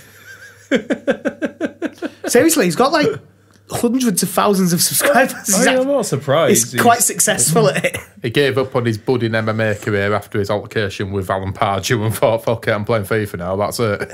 And I forgot that they had him, but they've got that Kevin Stewart from Liverpool that they paid about £8 million for in summer. Jesus Clearly working well. He played about 10 first-team games. Yeah. And they've still got Ryan Mason, who's on the list, but I don't know if he's ever going to play again after getting his head smashed in. They've got Noah Dicko up front, who were one of the names that when we were on about strikers at the start of the season, we said we wouldn't mind. I've always liked him since he was at Rotherham. Yeah. Good player. That Jared Bowen looks good, that decent. He's quite young. They've still got Adama Traore and all, haven't they? That's Adama Diamandi. Adama Traore, sorry. He plays for Middlesbrough. But yeah, it's not about. He actually classed as Norwegian as well, Adama Diamandi. He might be, I don't know, to be honest. Fraser Campbell and all. Still around. Get him playing, he's not about score goals. But at home to 19th in league, got fancy us. Yeah. What score do you reckon, KC? Because as I say, we will have to fly through his previews. We're a bit short on time. I'm going to say 2-0 win. 2-0. I'm going to go with... In fact, I'm going to agree, 2-0. I'm going to agree with you again, 2-0. All three of us, 2-0. All three, 2-0. Okay, well, that's not going to affect the league. Table. The league table will not be moving there then. And after that, we actually start playing teams for the second time. Away at Burton on Boxing Day. Burton is shit. I'm not even going to go through their results. They beat Bolton last week, but Bolton are shit as well. So they have also got an honourable leading mention here to the worst 11. Luke Varney will be playing against us. Yeah. For fuck's sake. Luke Varney, Stephen Warnock. They've got Luke Murphy, but he can't play. Good. Fucking hate Luke Murphy. Still amazes me that Stephen Bywater's playing. Yeah. When we played him earlier in the season, beat him 5-0. Lasogga got 2. Phillips, penalty from Menendez, Kemal Roof. Could have been 10. Absolutely battered him. I'm going to kick off proceedings here with predictions. I think we should be aiming for a similar result. I'm going to say 4-0 Leeds. Because it's away and their pitch is a bit small and stuff, I'm going to say like 2-0. I'm going to say 4-1. Fair there's really, I mean, I'd love to go through their squad, but other than, I'd say Marvin Sordell and Lloyd Dyer are pretty decent. Yeah, Sordell's kind of picked up a little bit, isn't it? But outside of that, they've got nothing. Didn't realise Sean Scannell was still going, especially in Championship. Yeah, then it gets a... You know, we had that... When we were on that terrible run, one thing that has occurred to me is... And I mean, I mentioned it before, but we kept playing teams and they were all in good form. And that was when we were out of form. This is like the opposite. Oh, yeah. And it normally happens and all that we get a shit run here over Christmas. This is the first time I can remember, you know, in recent years, on paper, we've got a decent run here. Oh, I should mention, it's on telly, the Birmingham. Yeah. So that'll be a pub job. Yep. Birmingham City away, 30th of December. They're bottom of the league. That's shocking, is with that? 16 points. With their squad being bottom at league, that's... I know that Harry Redknapp did a shit job, but Steve Cottrell's been even worse. Not enough strikers, mate. Not enough strikers. It's not only that, though, but that's got to come down, though, to their attitude. That's not to do with manager. That's players' attitude. Did you see them troll their own fans, by the way? Yeah. No. David Cottrell got released 2 days ago, while all the fans are crying for Steve Cottrell to be sacked. So I saw Birmingham release Cottrell. And all of the fans went, yo! Oh, so close. All the comments were just, wrong one, get rid. They really were absolutely furious about it. I mean, it must, as much as I don't like Birmingham, they must be looking and thinking, we had Gary Rowett and we were 7th. Yep. It is just like when we got Warnock after getting rid of Grayson, only worse. I can't understand why, when you're looking around for a manager, and as much as when we did it at one point, we found it hard to identify someone. Steve Cottrell was not a name that even occurred to any of us as a potential championship manager. No. You see, they could have done worse than getting Adkins. I don't think that's a bad appointment, that, for all. Solid in the championship. Yeah. I mean, it's questionable what he'll do for you beyond getting you to the Premier League or getting you there or thereabouts. But you know, for a team in Birmingham's position, they could have done a lot worse than Nigel Adkins. Well, Birmingham now, it's not about anything other than staying up. I mean, the last few games, they got beat by QPR, beat at Fulham, beat by Wolves, which there's no... No. So they got draw at Sheffield United and got beat by Middlesbrough. And I went back further, they've won one of the last 10. Jesus. They're really in dire straits. We beat them 2-0 earlier in the season, Size and Dallas with late goal to... We were saying and all in that game, they gave us a... They weren't bad. We scored, didn't we, by the end? Yeah, they really weren't hit bad. them on Burt, didn't we, for a second? I don't know exactly what we said, but I believe on the podcast we basically said they'll come decent. They'll be fine. They won't be down there. I think I actually used the term, I don't see them being in any danger. No. Well, I was very wrong. But you go through some players who've got that. I mean, like Stockdale, it's a solid goal. It's kind of weird how when our keepers were messing up, they're saying, "Oh, I really wish we had the keeper of the team who was bottom of the league." Yeah. But you look at the strikers, Hotter, Sam Gallagher. I know Jutkovic doesn't really chip in, he's not prolific, but he knows this league. Yeah, he's not terrible though. That Jeremy Boga from Chelsea's decent. Yeah. And Kieftenbeld. Man, she'd have ballsed up with him, didn't they? The transfer to Derby that never happened. Did you hear about that? No, I don't remember this. It were kind of along the lines of the whole David De Gea with a fax machine going to Real Madrid. They really bollocksed it up. Derby announced that they'd signed him, and Birmingham didn't get his paperwork over enough, and it just fell flat, and he's had to kind of shut up and get on with it. So what you're saying is the bottom of the league and they tried to sell the best midfielder? Pretty much. That can't be good. Nicking half of Brentford's team worked out then. Hotter, Maxine Collin, Harley Dean. See, Harley Dean, it's a right signing, that. Well, you thought in theory. Yeah. I mean, clearly it hasn't been, but... No. But no, we did well there last season. So this just jumped into my head. We won there 3-1 last season, didn't we? Yep. Alfonso Pedraza got the third. Yes, he did. Have you seen the transfer links with Pedraza? No. He's being linked with Barcelona. Jesus. You know, like we all said, well, it looks all right, but the future fee was like 8.5 million. We're like, it's nowhere near that. Apparently, this season, Valdez has been playing left back, and he's been fucking brilliant, apparently. I haven't seen it. This is just stuff I've read. Jesus. But yeah, apparently they've been sending scouts to look at him, to go in and be backup for him. Jesus Christ. If that happens, that'll be even weirder than like if Dario Del Fabro showed up somewhere. Yeah, you know, if he rocked up in Europa League, you're not playing for Roma. Yeah. But yeah, they're bottom at league. They might not be bottom at league by the time the game comes around, but they're bottom at league, so you've got to fancy us again. Yeah. I'm going to say it's an away game. It'll be a bit tougher. I'm going to say we win 2-1. I'm going to say we win 2-0. I'm going to say a 1-0 win that we grind out. We're being really positive here, but the truth is these are all games that really... Out of these 4 games, we should be coming away from it. I know we're going to move on to You want a minimum of 9. Definitely. Minimum. Yeah. If you slipped up and lost one of them, won't be end up well. Because, I mean, we are going to have to rotate a squad. Because you've got to have a Christmas. But you even look, though, we've got reasonable strength in depth. Yeah.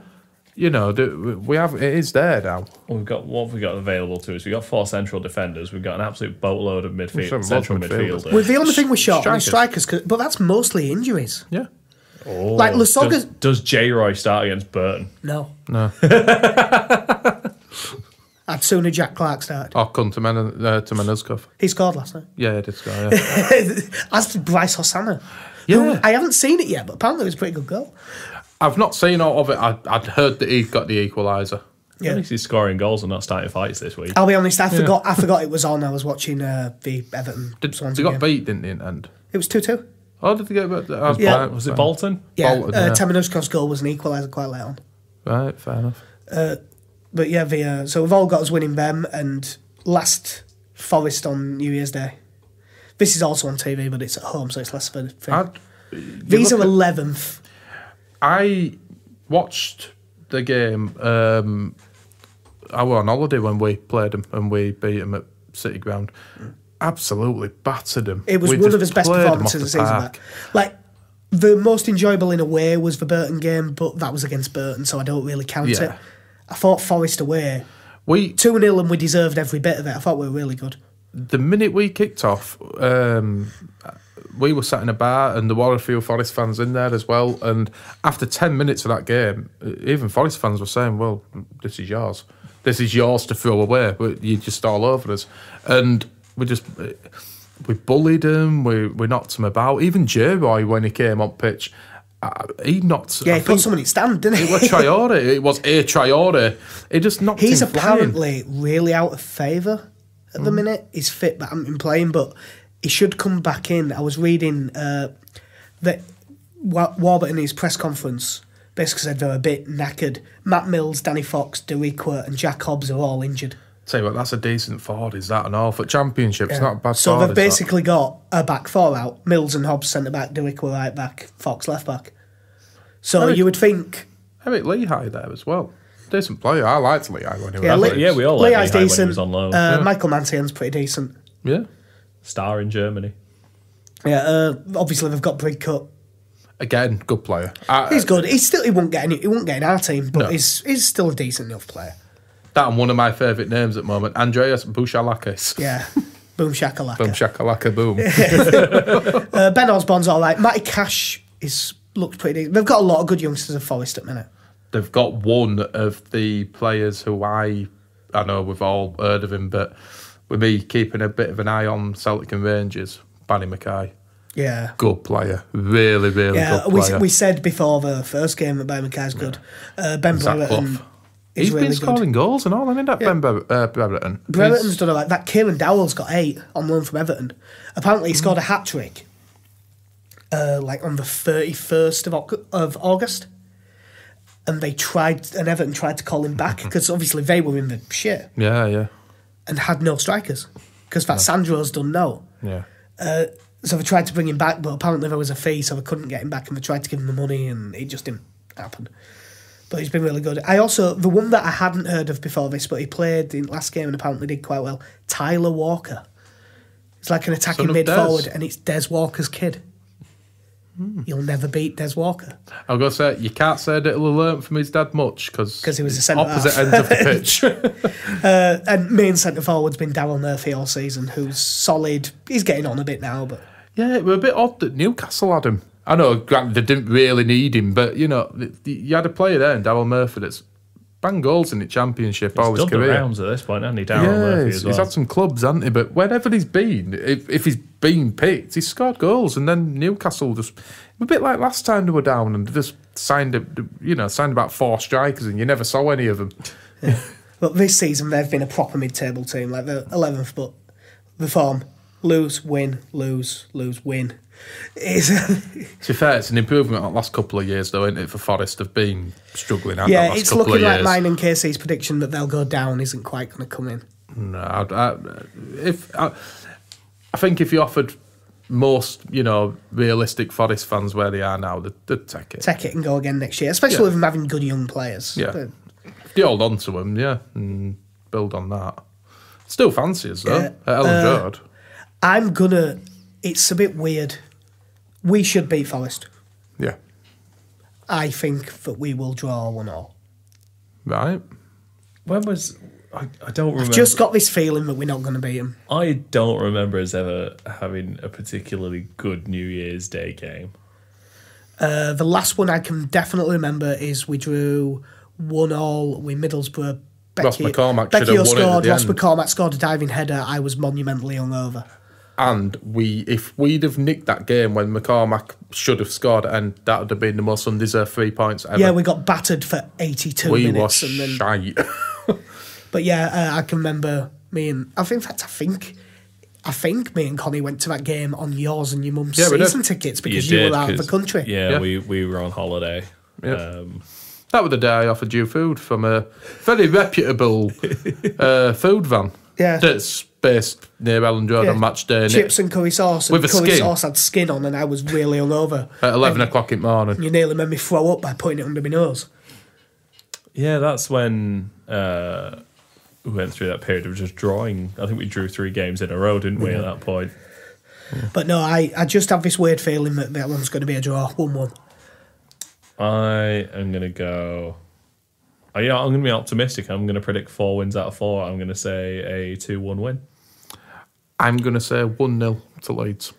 Yeah, I can't fault you. On paper, I would fancy us to win. He's definitely the most confident I've been going into a Christmas period for a very long time. I think the last 3 or 4 games leading up to this and all have kind of brought it back. We look like we're getting back towards where we were at start season. Yeah. It's still not perfect, but at the end of the day, we're still grinding out results. Well, looking at the whole game next Saturday, any changes?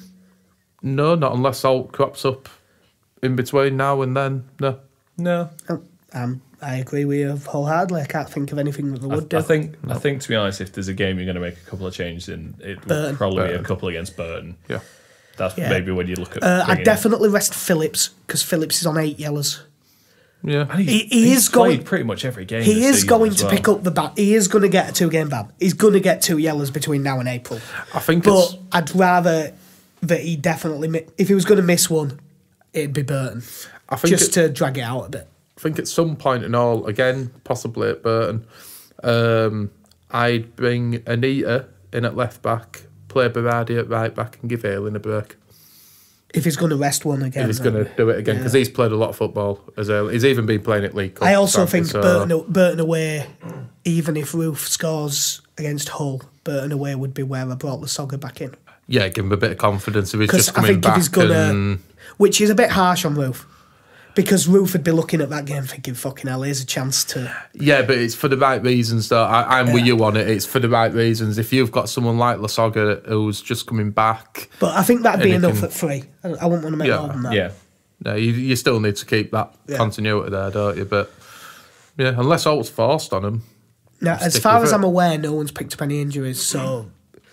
Wiedwald, Ayling, Janssen, Cooper, Berardi, Phillips and Vieira... Yep. Kibitsky, Size, Alioski, Roof. Yeah. Now that I'd be surprised. The only I could actually see one of the games maybe Burton as well. I could see him playing Hernandez at 10 and giving Size a game off. That's what I was he has still been fine, but Size's performances have dropped off slightly. Yeah, and that's probably not used to playing. Twice a week. And you've then got the physicality of this league, and you've also got the weather, which shouldn't be a factor, but it's going to be. Yeah. I was going to say, for some of the players, they won't be used to be playing at this point of the season at all. No, most of them aren't. No. There was quite an interesting thing with Berardi in last Square Ball, where you won't cover, where he was saying the first year it felt really strange. And after that, it was all right. Yeah. But the first year, they used to having like big meals at Christmas. And Yeah. But yeah, I think that'll do us. We've got through the previews fairly quick because we went long. But that'll do us for episode 12, isn't it? 12. Yep, cool. You can find us on Twitter at Mighty Whites Pod. We're at mightywhitespodcast.com. The podcast's available on iTunes, Stitcher, SoundCloud, YouTube. Hopefully YouTube will go up a bit quicker than the last episode because I'll be honest, I forgot. So it went up the day before we're recording this. My bad. The podcast and the stuff we write goes up on Through It All Together, which is at THRU, it's all LUFC. Hopefully this will be out a decent amount before the whole game, but we do all have a lot of stuff on, so it could be a bit dicey. We'll see what happens. But thanks very much for listening. I've been Jack. I've been Connie. Thank you. Have a good Christmas. I've been Casey. Have a good one. Thanks for listening, and we'll speak to you in the new year. Cheers.